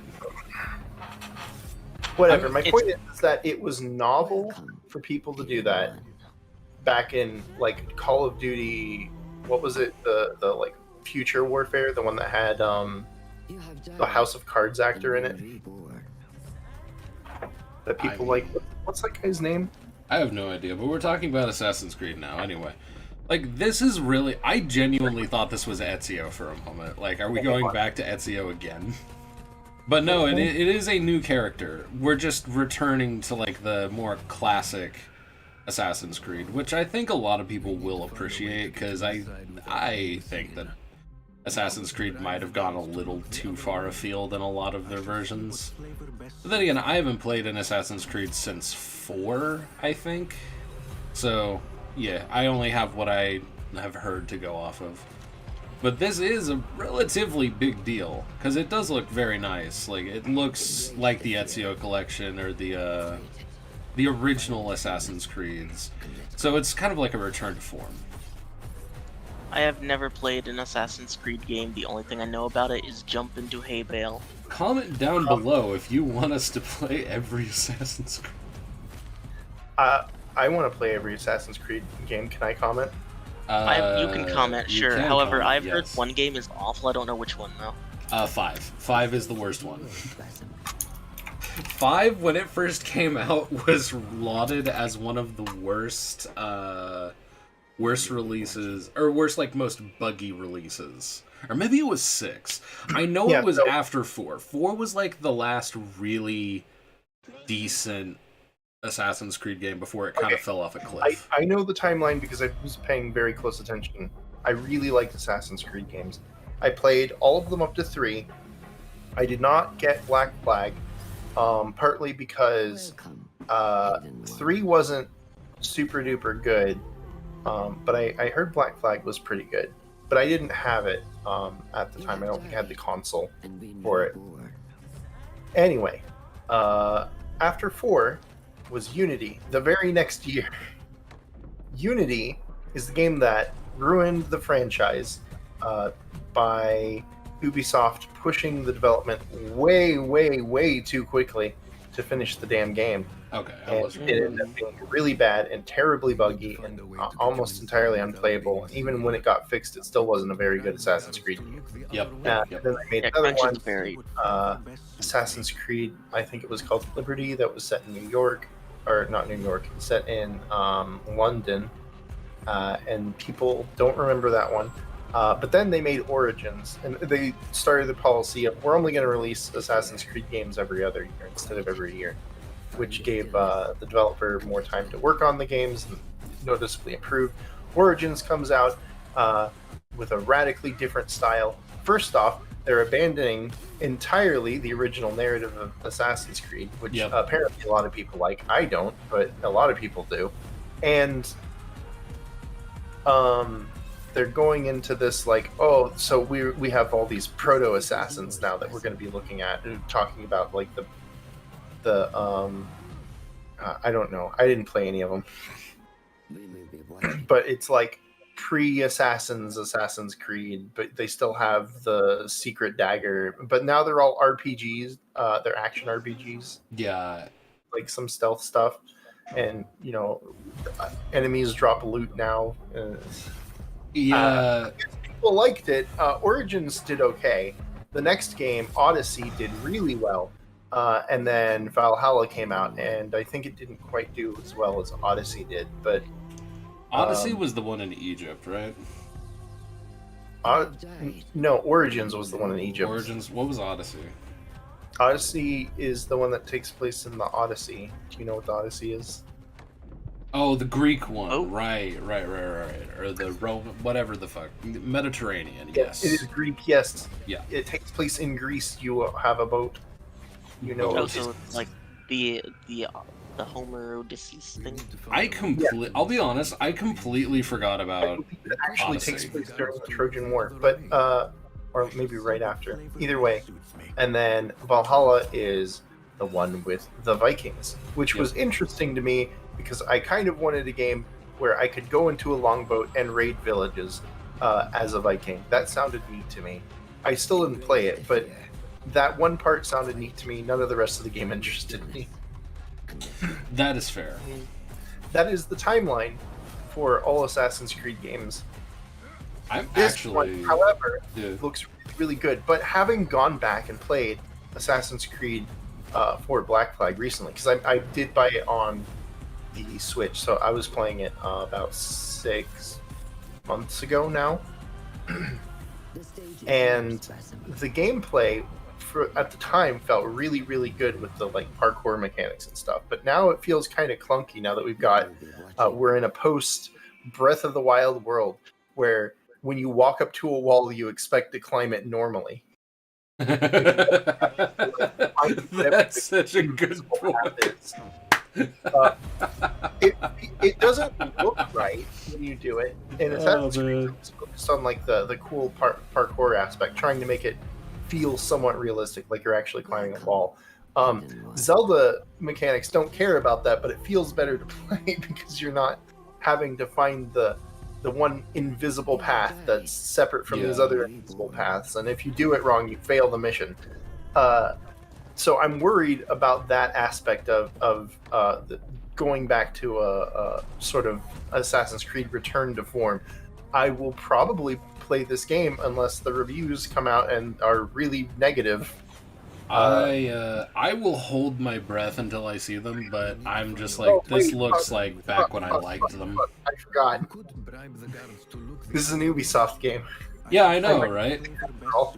See, here's the deal. Ubisoft has kind of gone a little bit quiet, but about 5 years ago, they were equally as much a pariah as EA and Activision. Well, maybe not as much as Activision. Don't require me to download the Ubisoft store that has the DRM that I have to in order to play any goddamn game. Yeah. Is that not still a thing? Is it? It is, I right? think it is. And Yeah. recently, didn't they just like delete some Assassin's Creed content from existence? They did, yes. They, I can't remember what it was, but there is now a version of Assassin's Creed that is impossible to play. Never mind. Fuck it. I'll just pirate it. Yeah, there you go. I don't think we should say that live on stream. Anyway, let's move on to No, the next don't worry one. about it. Anyway. God, I was about Up to say that next Ubisoft is as bad as Activision, and then I realized exactly how bad Activision is. Coolest trailer of the fucking month. I don't have any games from EA or Activision. Do they do the same thing? I'm not downloading their stores either. Fair enough. Yeah, so this was quite a surprise. Behold, the first and only non-gacha Grand Blue game. I found out it was Grand Blue Fantasy, but it still looks really, really good. Grand Blue Fantasy, by the way, for those who don't know, is made by Cygames, who made a lot of gacha games. They made a lot of mobile games. They're, in fact, pretty famous / infamous for their mobile games. The only thing that I know them for is Shadowverse. Does anybody remember that? That was the most freaking blatant cash grab game that's ever existed. Which You'll one? have to explain Bahamut to me, because the only thing I know them for is Shadowverse.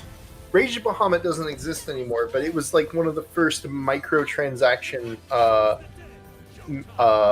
mobile games that really got popular. What it was sort of like a card game. You would buy a pack that contained a card in it at random, and Some of those cards were really powerful. The way the gameplay, I can explain the entire gameplay. Okay, Oh, here we you go. have 3 cards that are one of 3 elements. An element that is strong against another element deals double damage to it. Cards don't have any other effects than that. It's bigger number wins. That's the whole game. You're playing war. On it that determines how strong the card is. That's it. That's the whole game. You're playing war, but with elements. Yes. That's stupid. And I can guarantee, Why did that get popular? I don't understand it either, but one of Curry's roommates spent thousands of dollars on it. So What? God. Why? I don't want to talk about it. it's just, I don't know. I Dude played was- this Ayakashi Ghost Guild. Dude was insane. Then again, I know a lot of people who blow money on games. Like, my god, my first set of roommates in college just played Dota constantly, burned money. It was insane. They weren't even necessarily waifu cards back then. That was kind of before the gacha thing came to the US, really. It was kind of the first one. It was a terrible game and really blatantly cash grabby. But over time, they've kind of gotten better. I think they've changed with the market. This game is notable because it is a real for sale single-player game for the most part. JRPG, action JRPG, right? Yep. It's not a free-to-play game. You will pay to play. It's going to be probably $60 or $70, whatever it comes out as at the time. It'll be a narrative single-player adventure, but it has multiplayer on it, kind of the way that Tales of games have multiplayer. It looks really, really good in that way, and you don't have to worry about. I mean, there's probably going to be some microtransactions, right? Even Tales of games do that with like you can outfits. Yeah. There, Tales of Arise skin where all of them are wearing just towels. I would say that it is likely that costume packs are here, but $6. I don't think that there will be much more than it. Like, if we use Persona as an example, right? Like, I think you can get all of the DLC and all Personas for, like, I don't know, around $20, $30, something like that. And that's if you buy all of them. It's like 20 costume packs and music packs and whatnot. I would expect something similar here.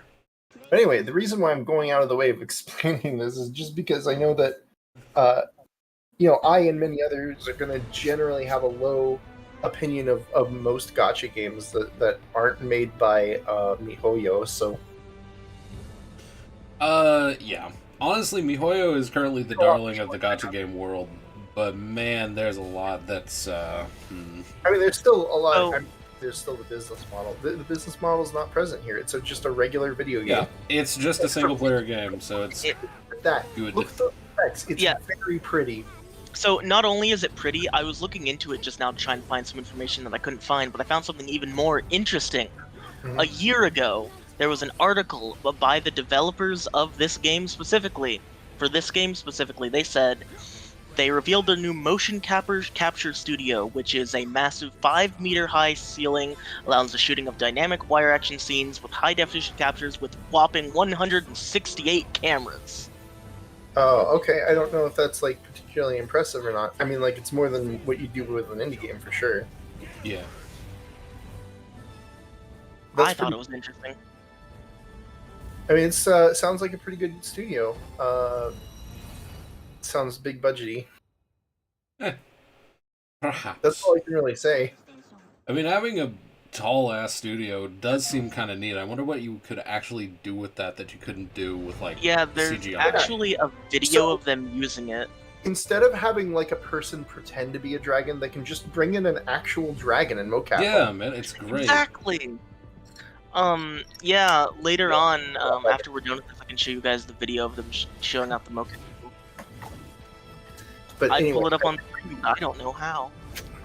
Fair enough. out of every game shown in these 4 press conferences, this is the one I'm most looking forward to. more It than any. is. It does look good. It looks really nice. I would definitely get and play this.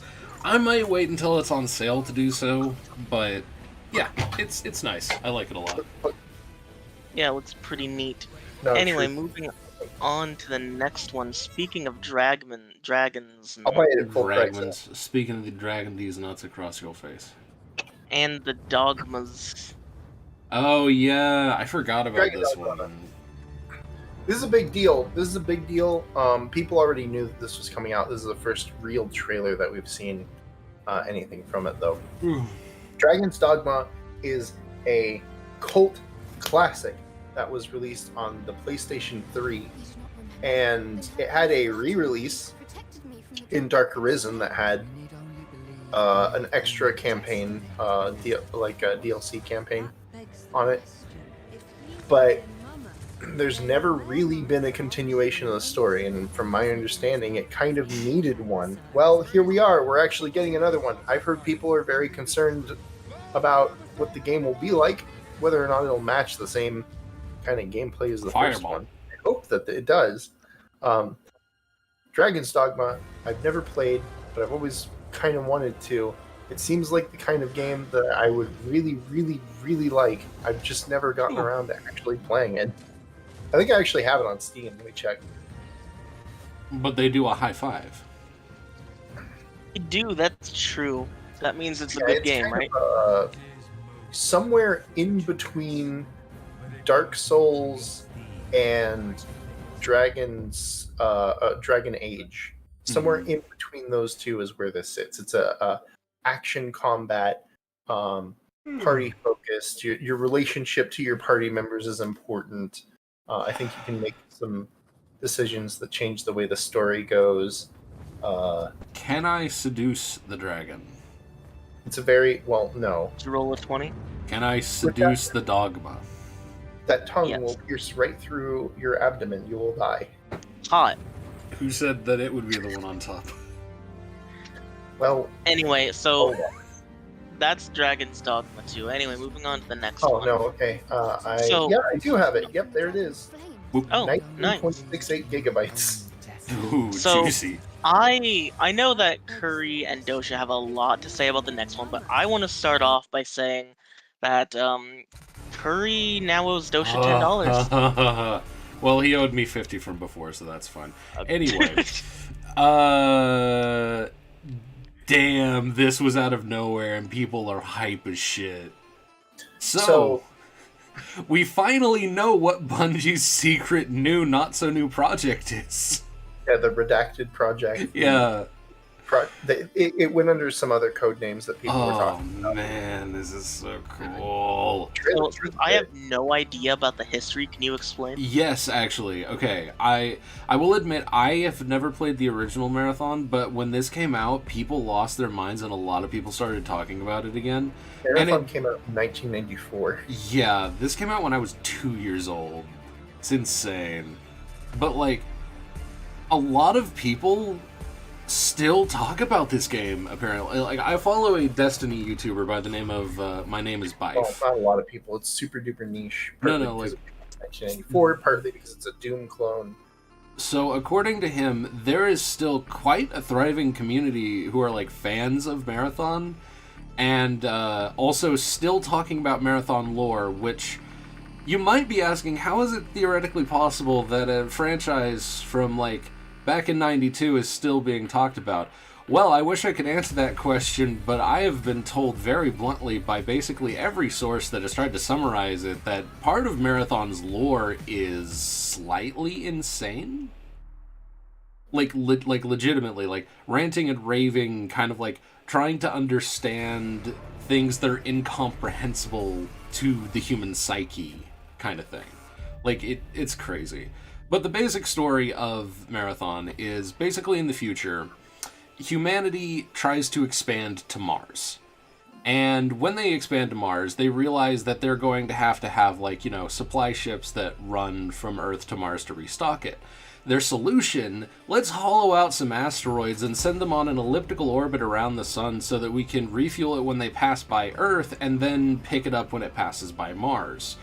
Except these didn't last for very long, so whenever these asteroids broke down and they were too expensive to really, like, repair or replace, Mars would basically just starve. Like, there was poverty and famine that ran rampant in the Martian colonies. So it was basically decided that they were going to, or that by the Earth government, that they were going to move on. So they hollow out one of Mars's moons and turn it into a colony ship, much to the dismay of the Martian population, who wants to make it into another asteroid that can... There's a specific name for the asteroids, by the way. I just can't bloody remember it, excuse me. They want to make it into another supply ship so that they can get more regular supplies. But, yeah, so in the end, the ship is completed, and it departs the Martian atmosphere to try and get to a new planet far, far away, like the farthest away that you could theoretically reach. And that ship is called the Marathon. And that is the thing that is shoved through that moon that's against the silhouette in the background in the trailer. So this is actually the first time we get to see the Marathon, the ship, in actual huge HD. The other half of the story is a little bit complicated, but needless to say, it involves aliens, it involves AI, it involves resurrection from death, it involves cybernetics, it involves super soldiers. So many ideas from Bungie's future games, because Bungie worked on this years before Halo was even an idea. Like, this came out in the 90s, so this was the predecessor of everything Bungie made. Halo, Destiny, you know, all of the other things they made, which I'm sure they've made other things, but for the life of me, I can't think of them. So, like, the original AIs from Marathon, there were 3 of them, and they were, like, the predecessors of Cortana from Halo and Rasputin from Destiny. There was a lot of, like, background deep lore in the games, and a lot of ideas from Marathon, and a lot of firsts for just video gaming in general for Marathon, such as, like, you know, aiming your gun with your mouse. You know, just a lot of very groundbreaking stuff came from the original Marathon games. So yeah, there's a lot to talk about it, but really man, quick, people are fucking hype about this shit. I am excited. Yeah, I was looking into the games that Bungie has made, and there are 3 Marathon games from the 90s. Yes. Marathon 1, Marathon 2 Durandal, and Marathon Infinity. Marathon Infinity is only on the classic Mac OS and nothing else. Okay, actually, this is good to point out, and again, I forget where I heard this first. I know I heard about it on Bife's video, but there is a way that you can play all 3 of the original games that have been fan upgraded. I'm sure if you look into it, you could find it. I wish I remembered it off the top of my head what it was. But there is a fan-run preservation effort to retain these 3 games, and they've even given them, like, upgrades so that they work with modern hardware. They have, like, 60 FPS, and they have widescreen. So there has been a lot of effort to preserve these games from a community that deeply, deeply loves this franchise. Is it Aleph 1? Yeah, Aleph 1, that's it. Yes. We can probably put that into the... I'll add that to my yeah. notes and put in the description. Because, like, they have maintained it and upkeeped it, so you can play the original Marathon games if you want. Be warned, though, from what I can tell, Infinity is where all the fucky-wucky comes from. So the first 2 games moderately make sense, and then Infinity is its own separate little beast. But, yeah. Really quick before we move on to the interesting stuff about the super interesting stuff about Marathon, this modern iteration of Marathon. Yeah. The interesting things that Bungie has made outside of the big ones like Halo, Destiny, Marathon. Mm-hmm. The first game they made is something called NOP, GNOP exclamation point. Nope. I love that. Nope. GNOP. Nope. And after NOP is Operation Desert Storm, Minotaur, The Labyrinths of Crete, Pathways into Darkness. After they did Marathon, they did a game and then a sequel called Myth and Myth 2. That I don't know of. And then after that, and right before Halo and Destiny, they did one other game called Oni. Oni is technically Yes. a different studio that was working under Bungie at the time. Yeah, that one's complicated. I remember looking it up a long time ago. I watched the video on it. I can't recall. It's also like American interpretation of Japanese anime. Yeah. Interesting. God. Also, can I just can I just take just a quick second? My God, I have had this trailer music stuck in my head since I saw this trailer. It is so good. It is good Oh my music. God. I love it. But yeah, I think it's Dosha's turn to take the stage. Yeah. Oh, wait, we've failed to mention one other thing. So the big difference between this game and previous Marathon iterations is this is going to be primarily a PvP game. Yeah, this is, well, not primarily. It's going to be only multiplayer shooter PvP. There's no single player mode. Yeah. You can play it as a single player in multiplayer PvP, or you can play as a team of 3, but it is only a PvP game. Yeah, it is going to be an extraction shooter. Marathon says, or Bungie says, that it will have a narrative via player actions over time.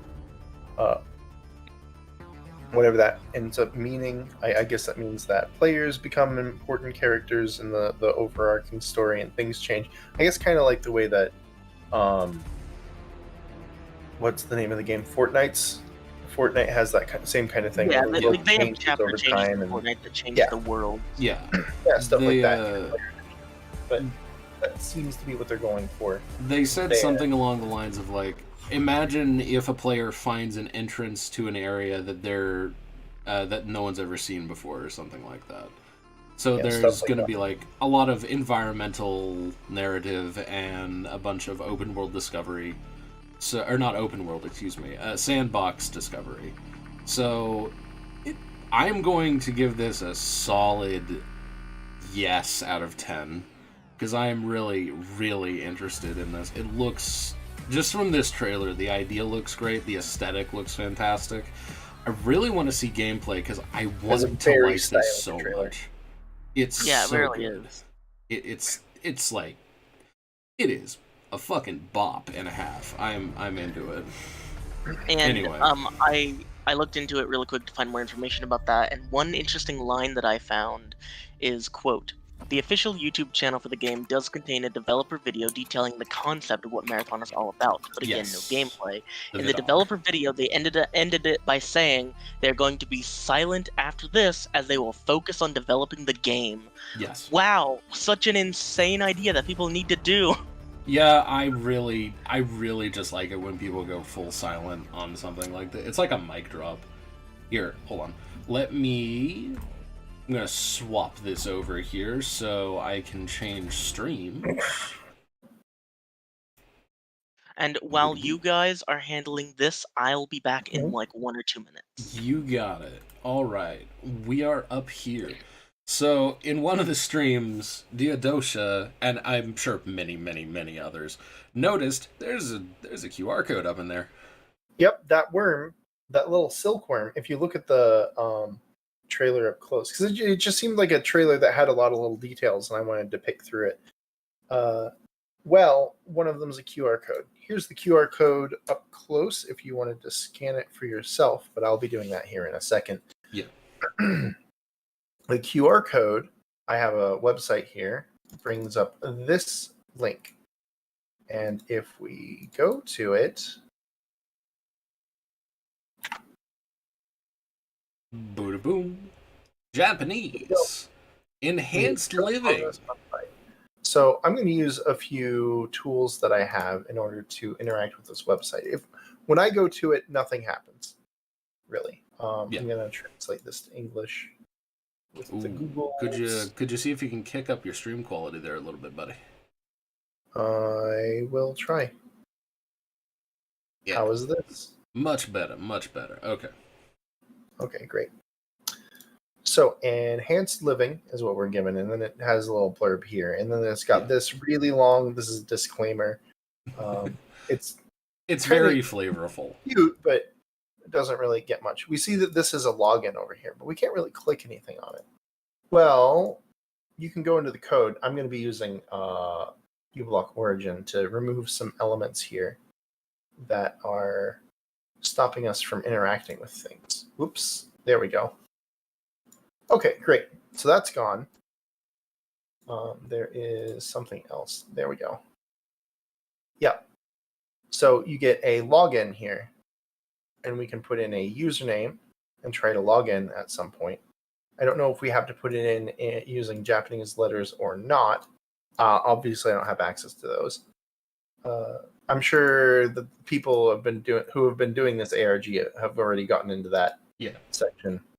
But for most people, connecting here is going to be the main thing that you can do. So here we are. This is a hub with all kinds of different little tidbits of information, a bunch of different people's names here. Yeah. Presumably important to whatever project we've got here. This is, I believe that, if I remember correctly from one of the videos that I watched, they said it was 35 pages worth of data that was recovered. So this might not be all of it, but this is what Dosha found. I imagine most of it is going to be like, I would have to plug in some of these names. Can I turn off my translation without refreshing? You might be able to. Choose another language. Detect. There we go. Language. Okay. Yeah, there we go. Great. So it's all in Japanese. Yeah. But yeah, no, it's. So let's try putting one of these in. Now it wants a password, right? Is that what it says? Probably, yeah. Yeah, password. Okay. What do you think? Let's see. You know, the dumbest solution, try the birthday. Try the birthday? Try the birthday, April 4th. So, 04... Remember, it's a Japanese date. Oh, right. So, yeah, it would be 0104. Well, let's see what we get. Nothing. Didn't work. Okay, fair enough. Anyway, this is the part I wanted to show off anyway, so... Yeah. This is really neat. Yeah, this is a good starting point. So if you wanted to learn about some of this weird stuff you see in the trailer, they've got these little blurbs here that talk about all new generation biomata are equipped with BIOS embedded epidermal feeds for the last layer protection and customized identity packaging. New skin is laser printed customization add-on developed to seamlessly layer over all current and next generation WeWare. Yep. So you get stuff like that. Innovation, cloning. This is basically, it's important to note that all of this is coming from a fictional organization called, I believe it's Sekiguchi. Yeah, Sekiguchi Electronics, which is basically the corporation that is going to be responsible for making a lot, or maybe perhaps just everything that we find here. However, Marathon is wanted to have stuff like alien artifacts and whatnot, so it is likely that we will have a hodgepodge of all kinds of stuff to explore. Mm-hmm, yeah. Actually, I think they talk about that in the vidoc, where it's like you hunt artifacts in areas you're not supposed to be that are like labeled as classified areas by the Earth government. I'm not sure. I would have to watch the vidoc again. But yeah, this is it's a really cool little ARG. Yep, and we'll make sure to include the link in the description. Yeah, boy. That is just the first layer, of course. So, But anyway, that's that. So, would you like to inform the lovely people of all the tools that you used really quick one more time? Well, the only thing I really used here was Chrome's auto language detection from Google to translate it for me. And this is uBlock Origin, which has this zapping mode, which allows you to remove elements. But you could also do it manually by going into The inspector. Inspect, yeah. If I can get it. So if I do inspect, you can get this open and still navigate the website. And, well, I'm sure there's a way that you could do it. But no, yeah, it's really wicked cool. I've got a and click shield that's preventing me from doing a lot of it. But I'm so hype. I am so ready. there we go. So now we can see all these elements. You can delete them this way too. So it's Nito Frito Bandito. like tells me a lot of stuff. Yep. There's some. Okay, that's what's causing it to move around. And stuff. Are we not done? There we go. Fair enough. Well, anyway, should we move along? We should. And Alright. before we start the next one, I do have to preface something. If you are at all a fan of Destiny 2 and you have not seen this trailer, don't watch it. Okay, so this is what happens, and I'll go into this as we talk about this. Bungie does this every now and again, generating a lot of hype in the game through what qualifies as a pretty major story spoiler, let's be honest. But yeah, no, like, this trailer is lit, and it really did bring a lot of folks back in, like, oh my god, this looks great. Because it's something a little bit eye-catching. But yeah, so, out of nowhere, basically, I think like 8 months out from release or something? Yeah, hi, Cade's back. But hey, Just, I'm here now. you know, casually just gonna dropping explore the biggest that. story points of their current season. I mean, to be fair, this is a very weird thing, right? Because I think I'm in the minority of people on this who actually qualify this as a spoiler, because the whole thing that we're trying to do right now is figure out how to go through that triangular portal that's in the background of this shot, which clearly, wherever this is in the trailer, that is what's on the other side of the portal, which more or less just says, yeah, we find a way to go through the portal. Which is, you know, the whole thing that we're trying to figure out in the current story of Destiny right now. There's just like, no more tension. Like, what did the Witness do at the end of Lightfall? What does the portal lead to? What is the point of all of it? Like, admittedly, a lot of it is very, very nebulous, but, like, the current season, which was set up really, really fun. Season of the Deep is super neat. The actual, like, gameplay of it is great. I thought you said the current season is awful. No, the last season was pretty bad. Oh, okay. Mainly because, okay, here's what happened with Destiny. Lightfall is quite possibly the worst story Bungie has ever done. And so as a result, the season, which actually had a much, much better story than, like, the core new campaign in Lightfall, kind of suffered for it. The season itself has a very good story, but a lot of people were just really miffed, because Lightfall was basically like, it didn't answer any questions. It set up a bunch of stuff, a lot of things happened, we don't know what any of it means, no explanation was given, no hints were given, nothing was given. So the entire selling point of Season of the Deep was to figure out those questions, and this trailer is like, it looks great, and it's definitely sparking a lot of people's imaginations, like, where the hell is this? What are we going to do? Why is Cade back? Etc. But it tells us that we find a way to go through the portal, which is the fucking point of the current season. And it tells you that Cade's back, which is fucking huge. Admittedly, they did this same thing for Forsaken when it launched, and it was a very big selling point. They like, put it front and center, like, dude, Cade's dead. And then they open up the season with, like, that is the first mission. Cade dies in the first mission of Forsaken, and it is probably one of the best stories like Bungie has ever done. It's really good. Like, Forsaken is great, but man, I'm so fucking excited to like see Cade back, and I'm really excited to see what in the hell this all actually means. But I know that we figure it out now, which is the strange thing that just kind of like puts a little bit of a damper on the entire finding out what the hell we're going to do next is. And everyone was really surprised about this. And there's another showcase that's coming in August that's going to talk even more about it, which is insane to me.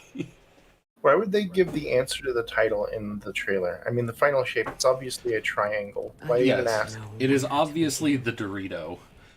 There's actually quite a few speculations going around that are from this, because The Adventures of Ghost Cade in the Nacho Dimension.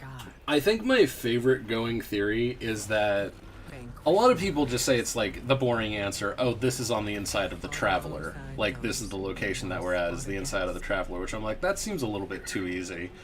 So my personal favorite is the final shape is basically everything that survives the end of the previous universe made into the new universe. That is my personal favorite interpretation. To have Earth trees. No, not really, because the Traveler has gone, like, throughout the galaxy. The Traveler's basically done what it did for us for, like, possibly thousands of different civilizations before it was eventually... or they were all eventually fucked up. If this was inside the Traveler, then why is there a skybox? Yeah, that's what I was about to say. That's the thing I'm having the biggest issue with, is there's fucking clouds. We're talking about, like, alternate dimension. Okay, so the most crackpot theory... Let me explain how crackpot these theories get, and then you won't ask why the skybox is there anymore. The current, like, going thing for the crazy is that this is the garden before the Winnower and the Gardener had their fight. Which basically means that this is the location of the original Destiny creation myth. So it's more like a when rather than a where. That's another theory that's going around. And see, this is why people are having fun with this, and this is why I can't really stay mad, because this trailer does exactly what it wants to do, which is make people ask questions. I mean, I guess I would still be incredibly pissed. This is why I don't watch trailers for things I'm interested in. I'm just like, I was really confused as to why they put it out this early. But I guess, depending on where Season of the Deep goes, it's not a big deal. Because we don't know how we get in. I guess you could just make the assumption that the end game of the current story is just we are going to get through the portal. How else would the story continue? No duh. But, like, this is still just a confirmation that's, like, deflates and takes away several opportunities, or several, like, writing paths that you could take. So it's strange. Like, if there's a fake out, then oh well. But, like, you can hear in my voice, it's just, like, this mix of, like, well, damn, that just kind of deflates the current season, but fuck, this looks neat. You know, I really don't want to be mean-spirited, because I'm genuinely looking forward to the final shape, but this really feels like they dropped this incredibly early to distract everyone from the negative press of Lightfall. I mean, oh, right, that's also one other thing that I wanted to talk about really quick, just to touch on, because it is, like, kind of relevant. Yeah. There has been a lot of, like, Destiny's in the news for that, too, because their story was just god-awful. Yeah. Like, didn't, like, major publications even talk about it, like IGN or something like that? Major publications picked it up. They, Destiny has also been in the news for one other reason, and I guess it's kind of important to talk about it, Lance Riddick. Yeah, oh man. So Lance Riddick, the voice of Commander Zavala, among many, many, many others, very unfortunately passed away recently. And it is a very big question mark as to what's going to happen with Zavala as a character. Because, like, we're going to continue to hear him for a while longer, because he recorded a lot of Lance Riddick recorded a lot of Zavala's voice lines before he passed away. So, like, we're still hearing him in the current season and possibly maybe one or two more seasons after this. But, man, no one knows what they're going to do. Because even Bungie acknowledges that he's, like, basically irreplaceable. So it's a lose-lose situation. They either kill off Zavala as a character without Lance Riddick to voice him, or they find a voice actor to replace him, or they otherwise incapacitate Zavala. Yeah, what they could easily do is just, like, have some enemy, like, break his throat. He can't speak anymore. Yeah, they could also make him a mute character, which would be kind of neat. I feel like that would also be very much a tribute to the importance of the voice actor. Yeah. Like, man, no one else can play Zavala. No one. I played a little bit of Destiny 2, and his voice is great. Yeah, like he will be sorely, sorely missed. Like my God, he was great Anyway. at his job. I'm so sorry to everyone who loves him and cares for him. Mhm. So, after Destiny 2, we move on to, I'm not sure what this is. Concord? Concord, yes. I'm mad about this We're one. here. Oh my God. So, one would think that I would be mad about this in the same. Okay. I tell you what, I have to go to the restroom. I'm gonna go ahead and let you just have your moment. Concord is this really freaking cool teaser trailer. It's got a Oh, cool yeah. spaceship, and it's got all this stuff on the inside, and they talk about like how they're doing a space explorer and they're getting ready to. They're doing a countdown. It's got this super cool '90s aesthetic with the logo and stuff, and cool music. And I was excited for a space adventure of some type. You know what this game is? Multiplayer. Fucking exclusively PvP multiplayer extraction shooter.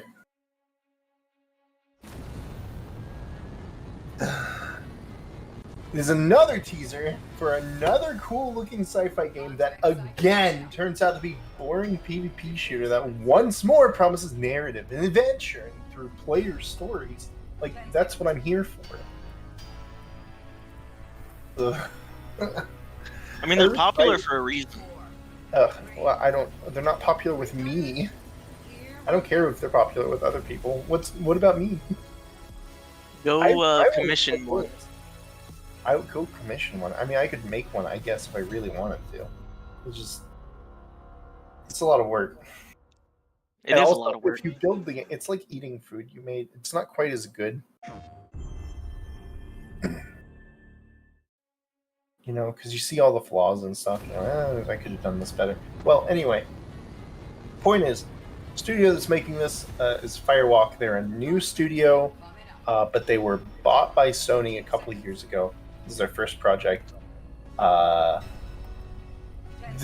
teaser is we actually know less about this than we do on Marathon. Unlike Marathon, Concord will be releasing next year, so it has that over Marathon.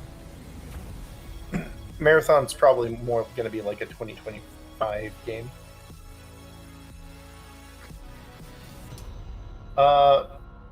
So why am I mad about Concord and not Marathon? Well, I didn't really care that much about Marathon beyond the fact that the trailer is cool. Concord, I thought, was going to be like in a completely different genre. I thought it was going to be a game where you can go through space, or that it was going to be, I don't know what I expected. Like Starfield, that would be kind of cool, something like that, or maybe not like that strong in, or like even if it was like a shooter, something closer to like Borderlands, but with a different style. I don't know, something like that. Look! I just want a game that's got like it's a cool space game. This I is guess. the 90s stuff. Look at the aesthetic. Why do they?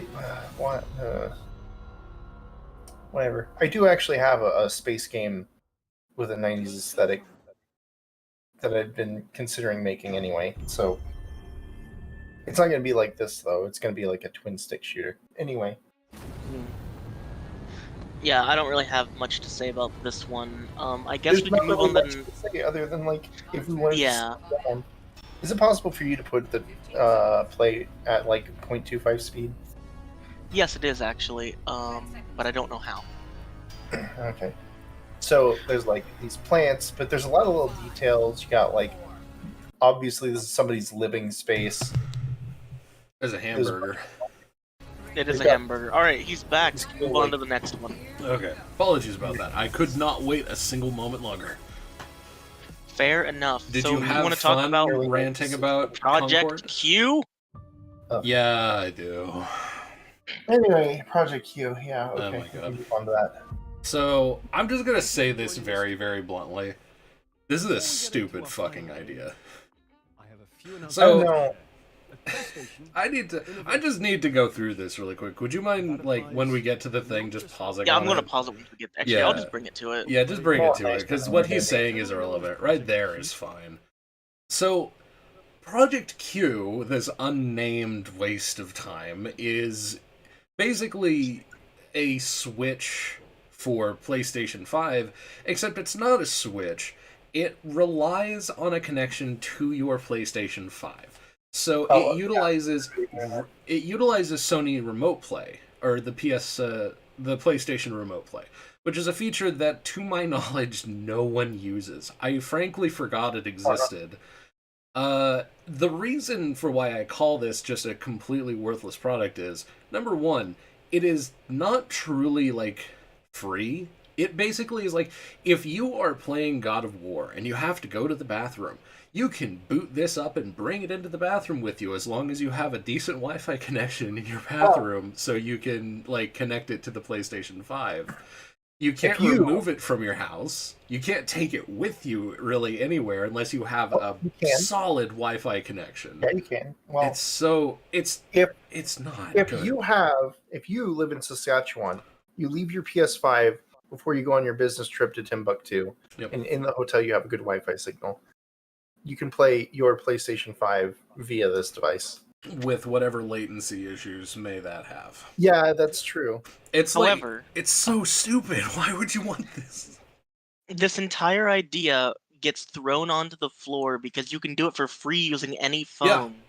Yeah, this is totally superfluous.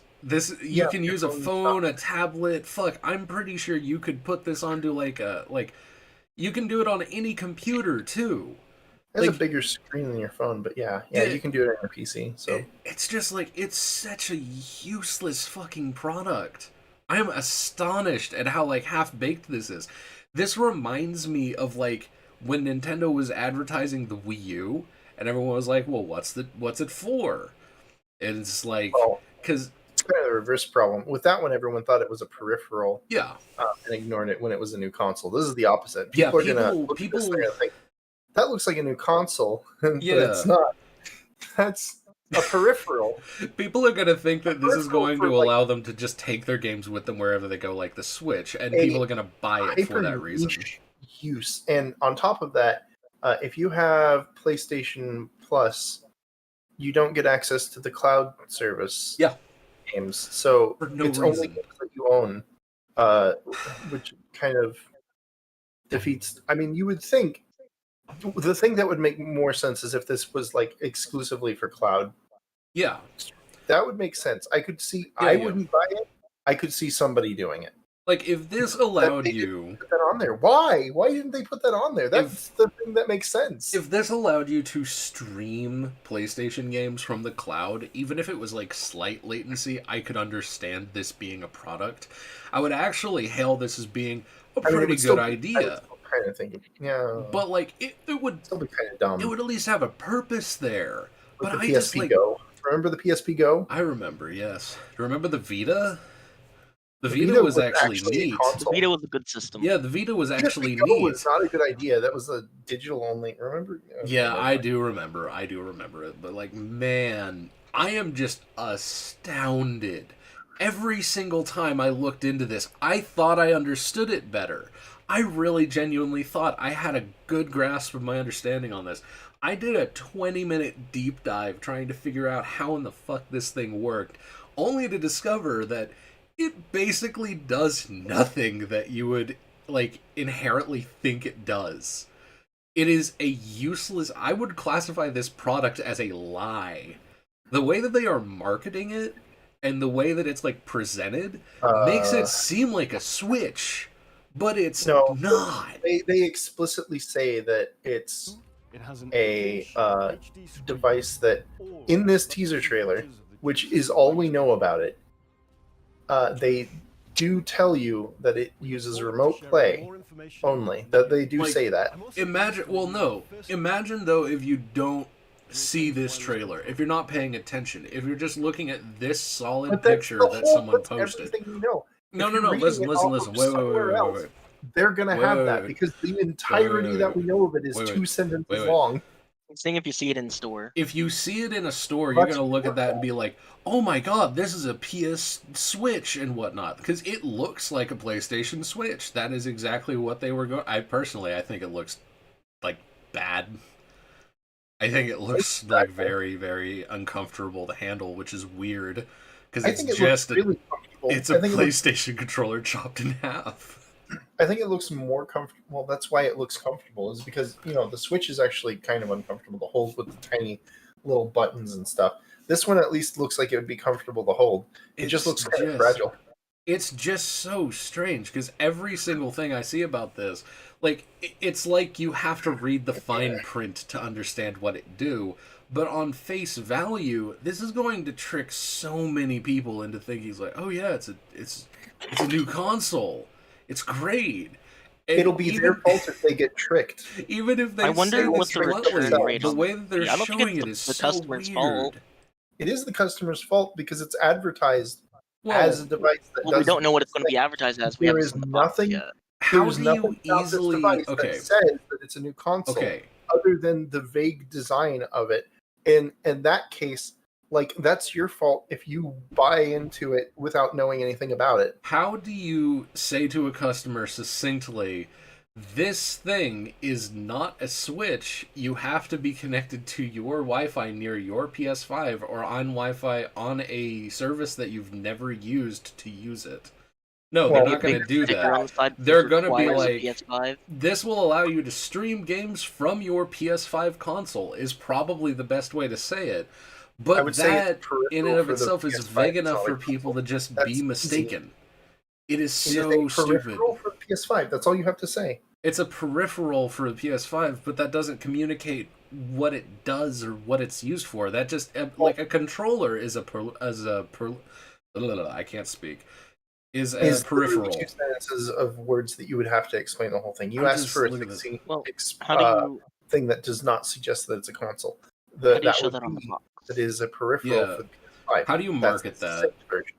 How do you mark? You don't. I don't know. That's Sony's problem. It's just like, this strikes me as a dumb idea. The marketing is to say, now you can stream your PS5 anywhere, and then you show this. It's such a half-baked product. You know what would be hilarious is if this didn't even, like, stream it. Wait, did they come out and say what the specs for it were? Is this going to be able to do? No, we didn't get any information. Is this going to be able to do 4K 60 FPS? Everything we know about it fits within 2 sentences. The thing that knockoff Gordon Ramsay says is everything we know about this console. Oh, right? No, wait. That's not true. We have been told what the battery life on it is going to be like. Oh, yeah, that's true. Right. It's going to be at the bare minimum. Hours. Okay, so, like, here's the deal, right? The Switch, for reference, the modern incarnation of the Switch, which is the OLED, has a battery life of, at a max, 9 hours, at the low end of, like, I think it maybe got upped by, like, an hour, so it's not very much difference, but the point is, Switch runs for an average of, like, 6-7 hours, unless you're doing, like, full brightness, 100% online gaming, etc. But this one...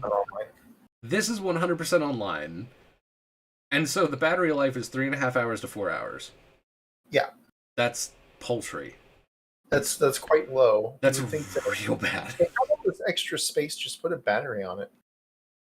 Put a bigger battery on it. Just plug it into a power bank, lol. Have it dangling between it like a peen, just like swinging from side to side off of the console. Have you guys ever seen the Energizer phone? No. No. Okay. I will pull it up. At any rate, I just wanted to bash this because I genuinely have... I don't know how the fuck they thought this was a good idea. I don't know why they're saying this is going to have a 4-hour battery life. They just need to add a bigger battery on it. It's probably like they want to make it as flat and inexpensive as possible. Hold on. This is unrelated. So ignore this. I was going to post this later. Okay.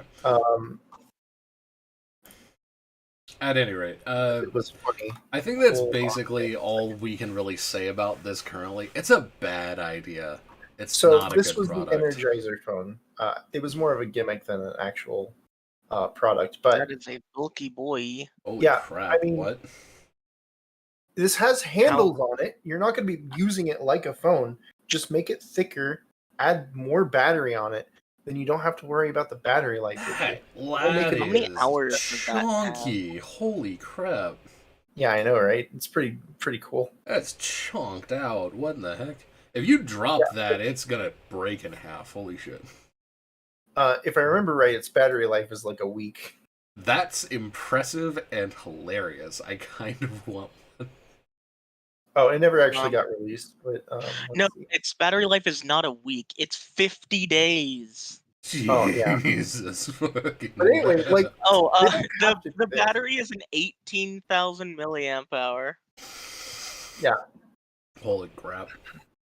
For reference, the iPhone X contains a 2,700 milliamp hour battery. That's fucking Oh, impressive. you gotta I love that. show it on the screen. Do you have it pulled up? Hold on here. I can do this, and then We're you gonna can talk just about it. shove it in front Might of us as for well, a moment. because it's funny. It is funny. Yeah. Let me just pull up a picture here. Hold on. Row that baby up there. Just full And screen it, and switch. it'll be fine. Change to But anyway, like, this. they could add an And extra 3 millimeters a thickness to the back of the FN device, because you're not going to be holding it like a phone, and then just add a battery onto it. Why don't they do that? What happened?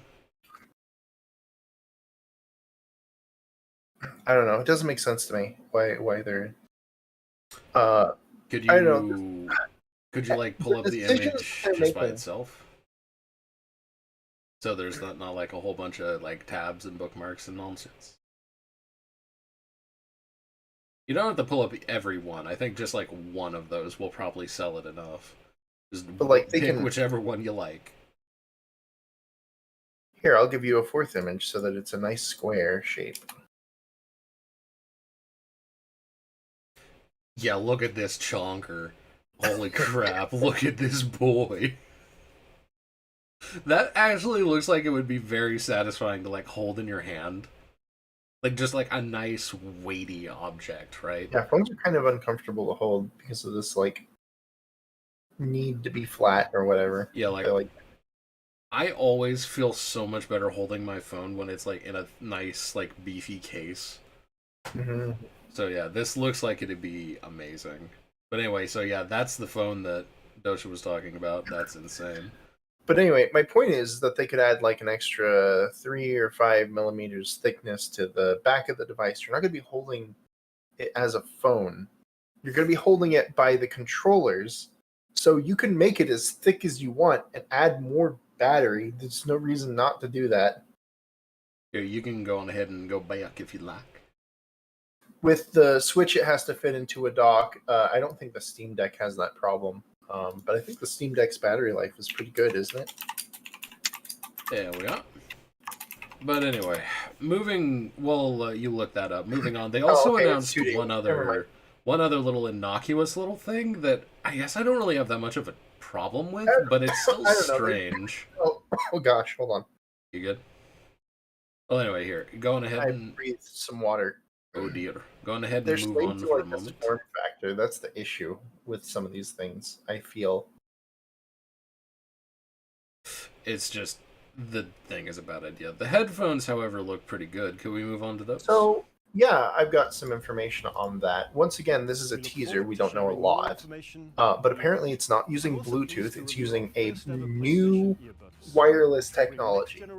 And Sony purports that this will, or rather, PlayStation purports this is going to offer lossless audio.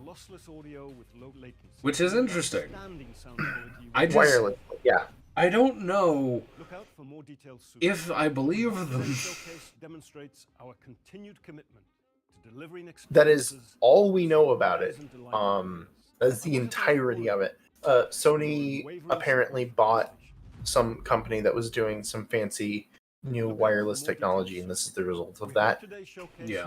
I don't know. I don't know anything about it. I know that these headphones, they look kind of bulky, but they're using some fancy new wireless tech, and it may or may not have wireless lossless audio, which is what they claim, but we'll have to wait and see. what happens with it. Maybe it'll be revolutionary and groundbreaking. But if that was true, wouldn't Sony be the one producing the headphones, not PlayStation? I would think if they really were that impressive, that Sony would be the ones who would want to produce it. And see, Since this is Sony's the thing. already really well known for producing some moderately high quality headphones, right? It could be that they want to utilize the popularity and the like awareness surrounding the PS5 to further like boost the reception of these things. If I was going to guess, I'd say that the PlayStation 5 already has the receiver for this type of technology, but it's not widely used. Yeah, like, so it's just something that's only going to work on the PlayStation 5. It could be, it could be that this is more or less like kind of a proprietary thing, and that's why it's not being advertised as phones. Or for phones. Yeah. Yeah, I don't know. Just like, it's strange. It's really strange. I mean, it's harmless. I'll give it that. Like, look, if these are comfortable earbuds that actually work well, and they're not, like, absurdly, like, strangle the throat of your wallet expensive, then I could see these being good. They're fine. It's a very neutral thing. Personally, I think the sliding to one side case is probably not a great idea, because that really strikes me as just like an awkward thing to use.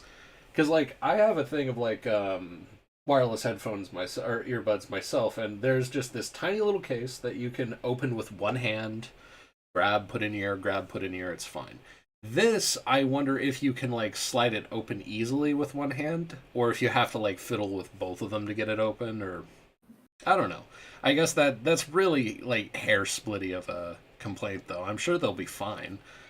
I'm just like, what Really does this quick. mean? While you guys are continuing to talk about that, could you switch it over to the default display? I have a small technical difficulty I need to assess. Certainly. But yeah, no, like the whole Project Q thing seems ridiculously half-baked. I am astounded.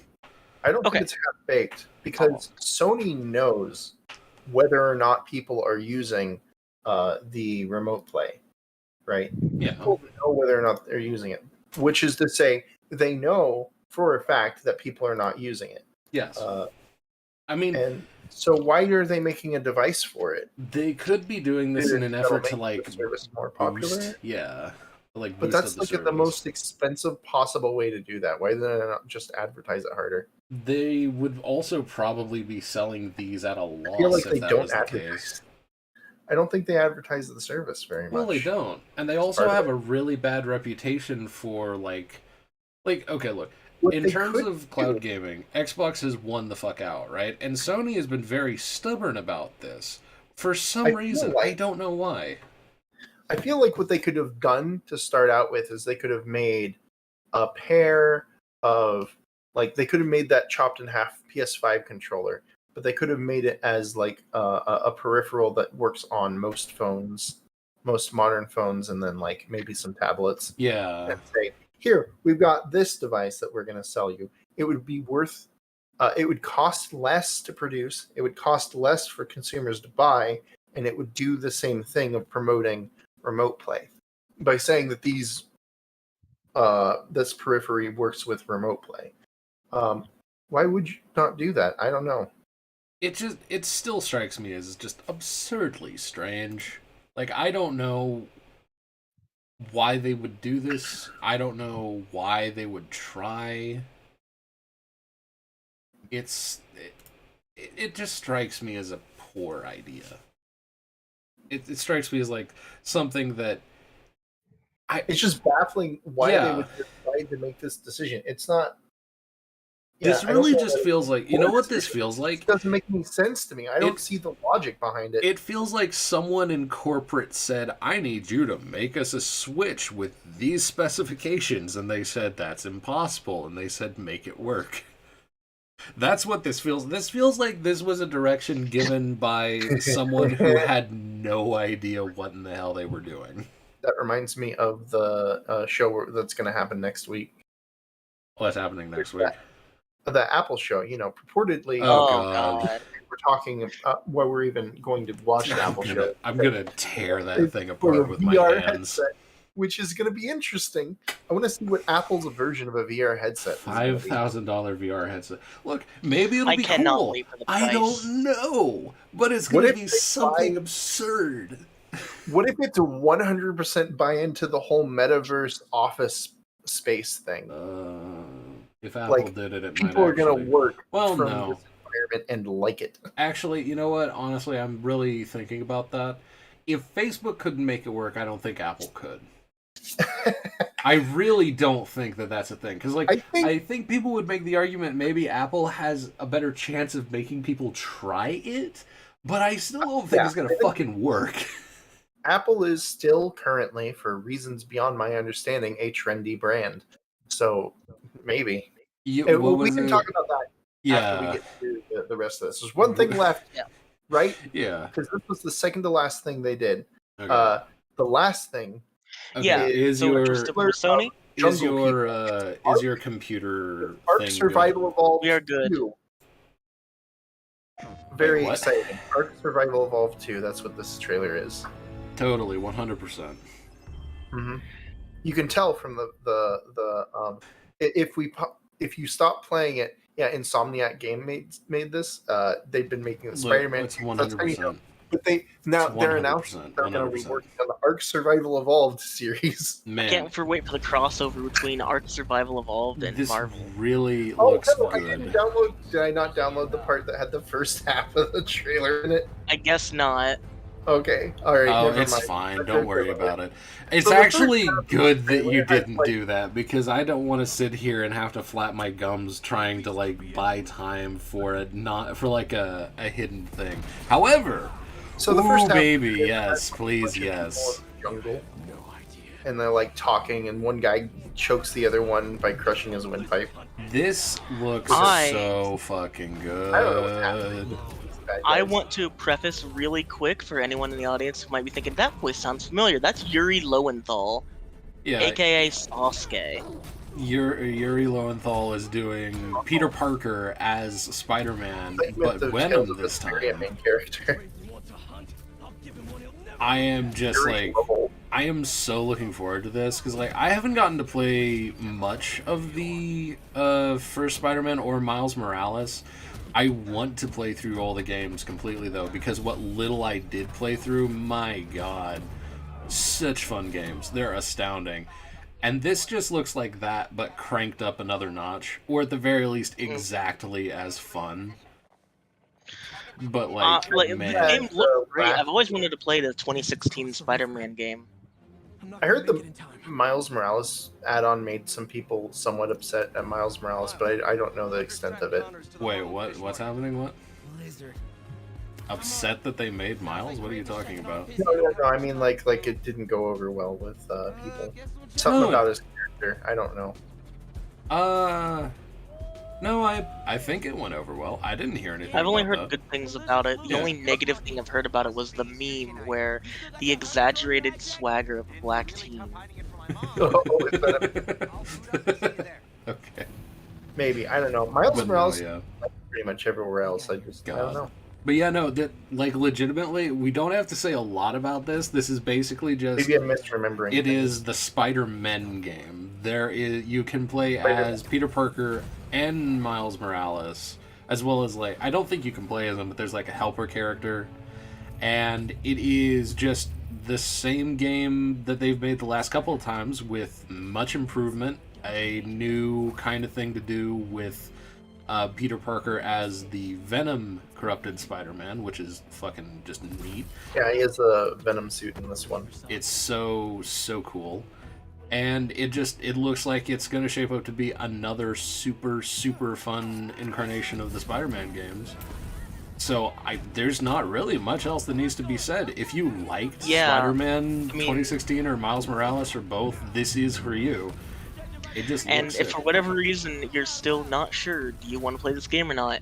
If you want to watch it, this trailer is 15 minutes long. Yeah, they show off an entire level in this trailer. It's insane. I haven't seen someone do this in a long time. Yeah, Or, they're very a company. confident. This was the last thing they showed at the showcase. Yeah. This Is it was still considered a level if it's an open world game? A mission, I guess. Mission would be a better way to say it. But yeah, they show an entire mission from start to finish, and it is huge set pieces. Huge set pieces, man. Amazon Jungle Jurassic Park 2 villain rejects are looking for Lizard, who is one of the villains of the Spider-Man series, and you are trying to stop them. But, well, I don't remember. Apparently, okay, so here's the gist. That's the story, though. Harry, another Spider-Man character, is apparently dying, and the Lizard Man has like a Jekyll and Hyde thing going on. So his human side is a scientist that they need to help cure the person in the hospital, but he is being hunted by.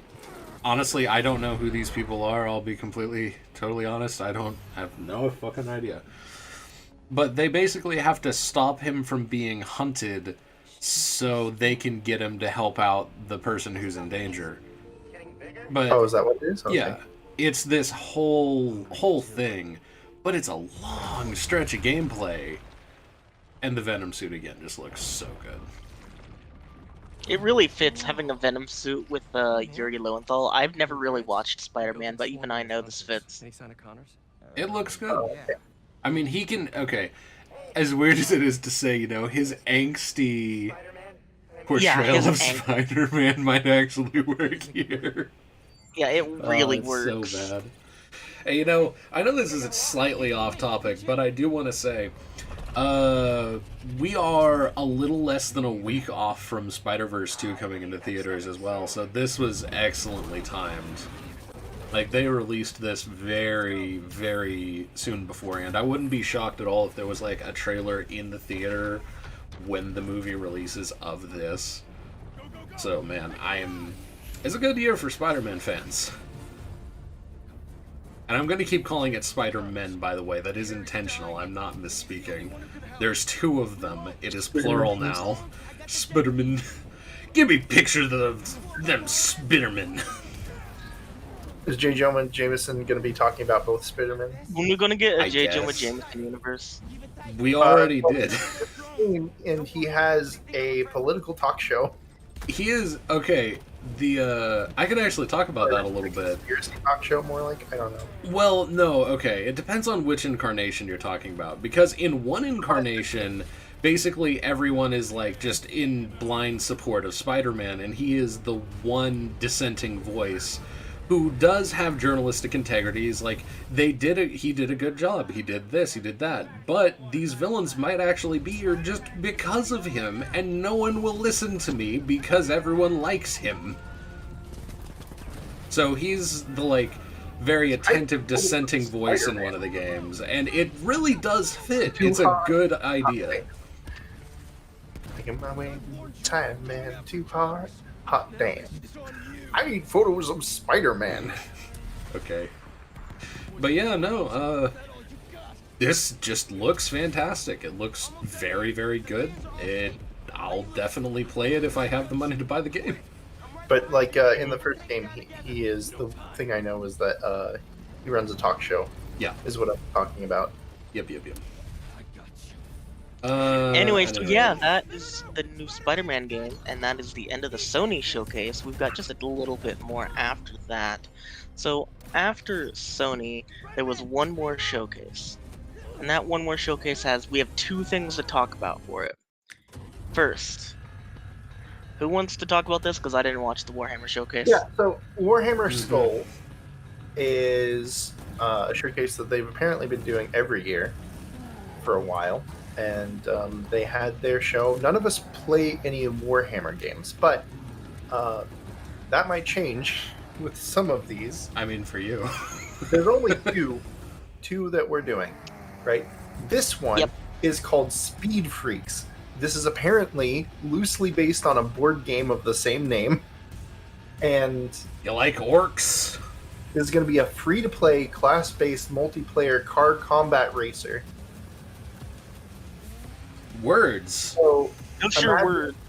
Yeah. You got Twisted Metal and you put it in a fantasy universe. I will admit, Twisted Metal was a fun game. I mean, I haven't played it in a long time, but I think that this could work. I It will is play this. silly. It's very Blood Bowl. I don't know if it's Blood Bowl's like a turn-based tactics game. Well, no, in like feeling. Like you have to think about this. Like if Warhammer 40k is this pretty serious grimdark universe. It has silly notes to it, but then there's just Blood Bowl. It's hyper violent football. Yeah, that's true. Like it makes total sense that they would make this. It is just Twisted Metal. Let's They be just honest. added Loot into that game, by the way. But anyway, should we move on to the other? Yeah, so most let important me thing? preface before we get to the next one. I'm going to pause and Seems preface. cool. So, I was in voice chat with Curry and Dosha as they were watching the Warhammer Showcase. I wasn't interested at all. And they were just talking about the various things. I wasn't really paying attention. And then immediately, both of them said, Carrot, get in here, Carrot. And I wondered We'd what the actually fuck. logged off at this point, I think. I was wondering what the Mhm. fuck. And they showed me this. Peggy 3. Piggy 3. And I was through the fucking moon because just over the past month How I've been the binging hell? playing Power Wash Simulator. What are you going to do? Are you just going to clean an Ultramarine's arm? Or wait, is it Ultramarine? I hope you just clean Well, orc it can't who's be. berating you the all entire kinds of- time. Like I mean, you have your Stardust and your Ultimate Ultramarine. You have the Imperial Guard.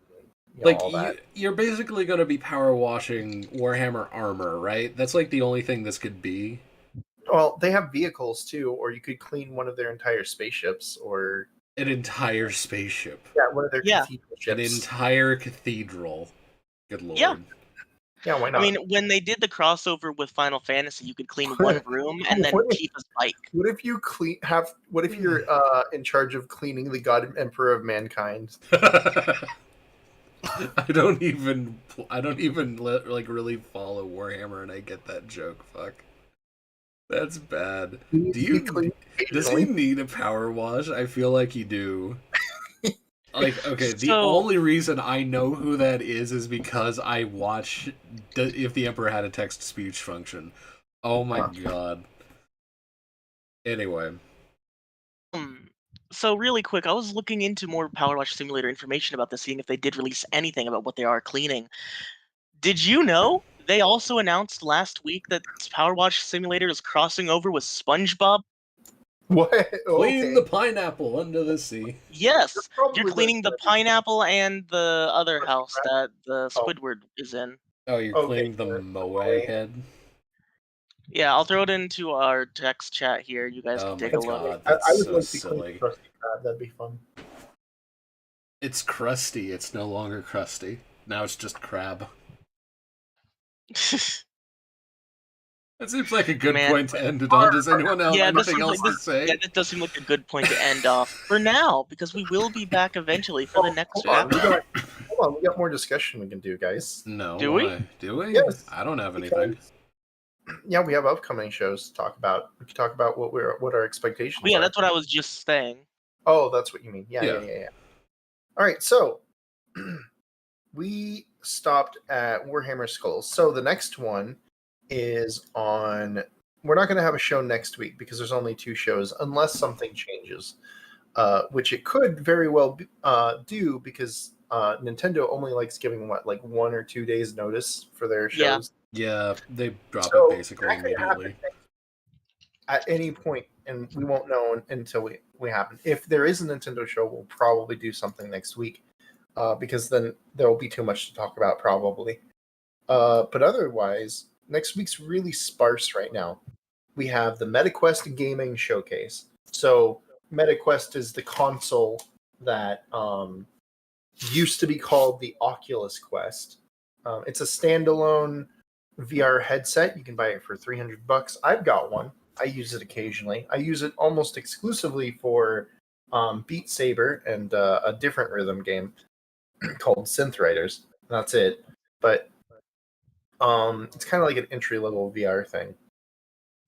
It works pretty well, as long as you don't mind like the Facebook plugin stuff that it does. That's kind of obnoxious.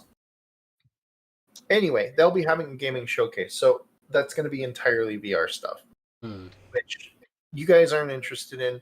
I'm barely interested in.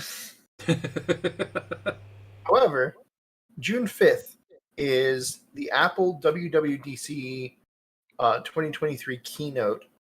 They do an address around this time every year. Normally, nobody's going to be watching it in the gaming space. Apple made a push, what was it, in like 2008 to try to be a gaming thing, and that failed really bad, and they haven't tried since. It didn't fail so much as it was just mediocre.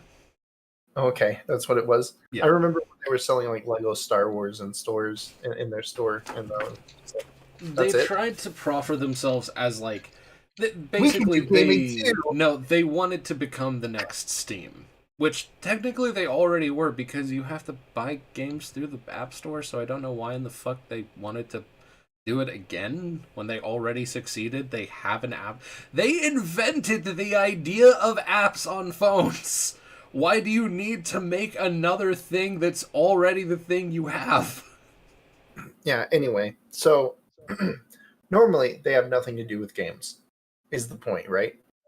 But this year, apparently they've made a VR headset. So we expect to see that revealed this year at the Apple show.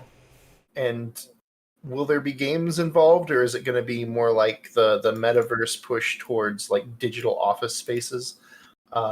Guess we'll find out. But I mean, it's worth talking about, I think, at least as a novelty, right? It depends on what the hell they say. Because it could very much be that, like, all of us are talking a lot of shit, and then Apple comes out with, like, hey, we're making a VR headset. It's only going to be so many dollars. That's actually a reasonable amount. It actually looks like a powerful machine. But what It will much be, more in fact- likely... it will Much be, more likely... in fact, that Apple is the one who bought EA. That would be the funniest goddamn thing in the world, but no. They're be putting Starfield VR on theirs. No, as a release. we're getting Minecraft VR, don't you know? Or yeah, Minecraft. I'm We sure already why have not? Minecraft VR. Oh my god. But no, it's like it again, I'm not going to pass up the possibility that it could be interesting, but what's much more likely going to happen is something that's very as baffling as like when Meta was announced, and Hey, Apple's just going to do something stupid again. Apple owns the trademark for Arcozoid, right? Do they? I have no idea. What if that's what it is? What if they have an Arcozoid? I have no idea. Arkanoid. That's what it is. Arkanoid. Okay. Is there anything else after the Apple keynote? Yes, there's. Well, what kind of question is that? There's a lot of things. So that's next week, right? Next week is June 5th, June 7th. Those two showcases. Pending anything else, or unless something else comes out, we're not doing a show next week. The next week after that, though, there's a lot that's happening. So first, June 8th, Summer Games Fest opening event. Then Double Fine's Day of the Devs Indie Showcase is immediately after that. Then on June 9th, Tribeca has their show. June 10th, Wholesome Games Direct, Future Games Show. On June 11th is the Xbox and Bethesda Showcase. They have Skyrim again. Show. Yeah, they have a separate show for Starfield that is happening after the Bethesda show. Then the PC gaming show happens later that day, meaning that that's probably going to be like a 3 to 4 hour block where it's only that gaming shows. Yep. Then on the June 12th, you have a Ubisoft Forward and Xbox Games Showcase happening. And then we'll have a show on the 13th. There's also some shows that haven't been talked about yet. The Future of Play, as opposed, this is different. This is a different show from Future Gaming. This is the one that was hosted by VTubers that we did last year. That show hasn't been scheduled yet. As far as actually, I'm going to check that right now because I forgot to check them a little when I checked it earlier. The Nintendo Direct, the Devolver Direct haven't been scheduled. There's also a couple of shows off of the Guerrilla gaming thing. They probably won't be until after that. Mean Gorilla? Guerrilla, whatever. Gorilla. Yeah, Guerrilla. Yeah, you know, like a guerrilla fighter. Gura game show. Whatever. I would watch a game show hosted by Gura. Say it with me now. The HoloLive gaming event. gaming announcement Ah. showcase. Let's see. Ah. So, working together with the Guerrilla Collective is the Black Voices in Gaming and New Dames for Game Show. That is what it is called. It is New Dames for Game Show as opposed to Dames for Game Show. And we have only a window for the latter, and the first one has not been announced and probably won't be until We don't want any old dames in our game shows. We want only new dames in our game shows. See? There may or may not be another VR showcase called Upload VR, and if it's happening, or may not. It may or may not be happening. I have a date, but I wasn't 100% sure if it was actually happening or if I got the date wrong, because I found it on like some side website and I couldn't find it on their Twitter or anything. But if it's happening, it's going to be on June 16th. But I can't confirm that. GDC also is falling in June this year, which means they're also going to probably have their own showcase. And then there's Bit Summit, which happens every year. It's like an indie Japanese in-person only event, but they usually have a showcase at the end. If they have a showcase, it'll be on the 16th. Okay, I was saying all that. I gotta check the future of Play Direct. Future of Play Direct. Blah blah blah blah blah. Oh, yep, they did give a time. Okay, it's on June 10th. All right, excellent. So that's going to be happening within the period where everything else happens. That puts us at the future game show is at noon for us, and this is also at noon. What the hell? Well, I think Why would they do that? Should about do it. I think that's it, isn't that? Hold on a second. I'm missing something? Wait, hold on. Is it? Oh no, sorry. It's at 10. So the future of Play Direct is followed by the Wholesome Game Direct, which is followed by the Game Show. Okay, there we go. Okay. 10 Central, so 11 Eastern, etc. But anyway, so those are the show. Do you guys have any expectations for anything coming up? Is what I meant to ask by doing all this. Skyrim being released again on a toaster. I guess we can go show by show, right? Screaming, I mean, no, no. No. Well, we didn't prepare any expectations. We are not going to go through each individual one and do expectations. My dinner is getting just cold. The major ones, okay? Summer Games Fest. Anything? I think we don't have anything. Jeff prepared. Keighley is going to come out on stage and be like, That's Jeff a bold expectation. Or sorry, not Jeff Keighley. What the fuck is his name? That was previously announced is going to happen. Why did I think of that name? That wasn't right. Jeff Keighley is correct. Oh, is that the host? Okay, I thought I was confusing it with somebody. That is my expectation. Bold. I think we're going to get Skyrim 2. Skyrim 2. So that's for the Xbox show? It doesn't matter. It's for any of the shows, actually. We're going to get Skyrim 2 on one of them, Skyrim Toaster on a third one. We already know they're working on Elder Scrolls 6, so they might have something to show this year. Oh, no, not Elder Scrolls 6, Skyrim 2. Elder Scrolls 5 Skyrim 2. Exactly, 5-2. Now you get me. Anyway. No, 5.1. Yeah, 5.1. Then we'll get a Skyrim prequel. Skyrim prequel. We have one of those. It's called Oblivion. No. We're gonna get in between those two games. Okay. That would be awful. There's nothing to prequel for what? Yeah, there's nothing to prequel really. Everything. How did you get caught into that thing, and then you were about to get your head chopped off at the start of Skyrim? What happened? You want to do oh the my thing? God! Just walking around as a normal ass guy. Exactly, you're just some guy, and then you get arrested. Anyway. Okay, that's really dumb. All right. It is. I'm just trying to wrap us all up anyway. Yeah. They're definitely going to make it. I second that. All right, they're going to make that. They're also going to make Doom 3. They're going to announce Doom 3. Doom 3. Yeah, I can't wait for that. Okay.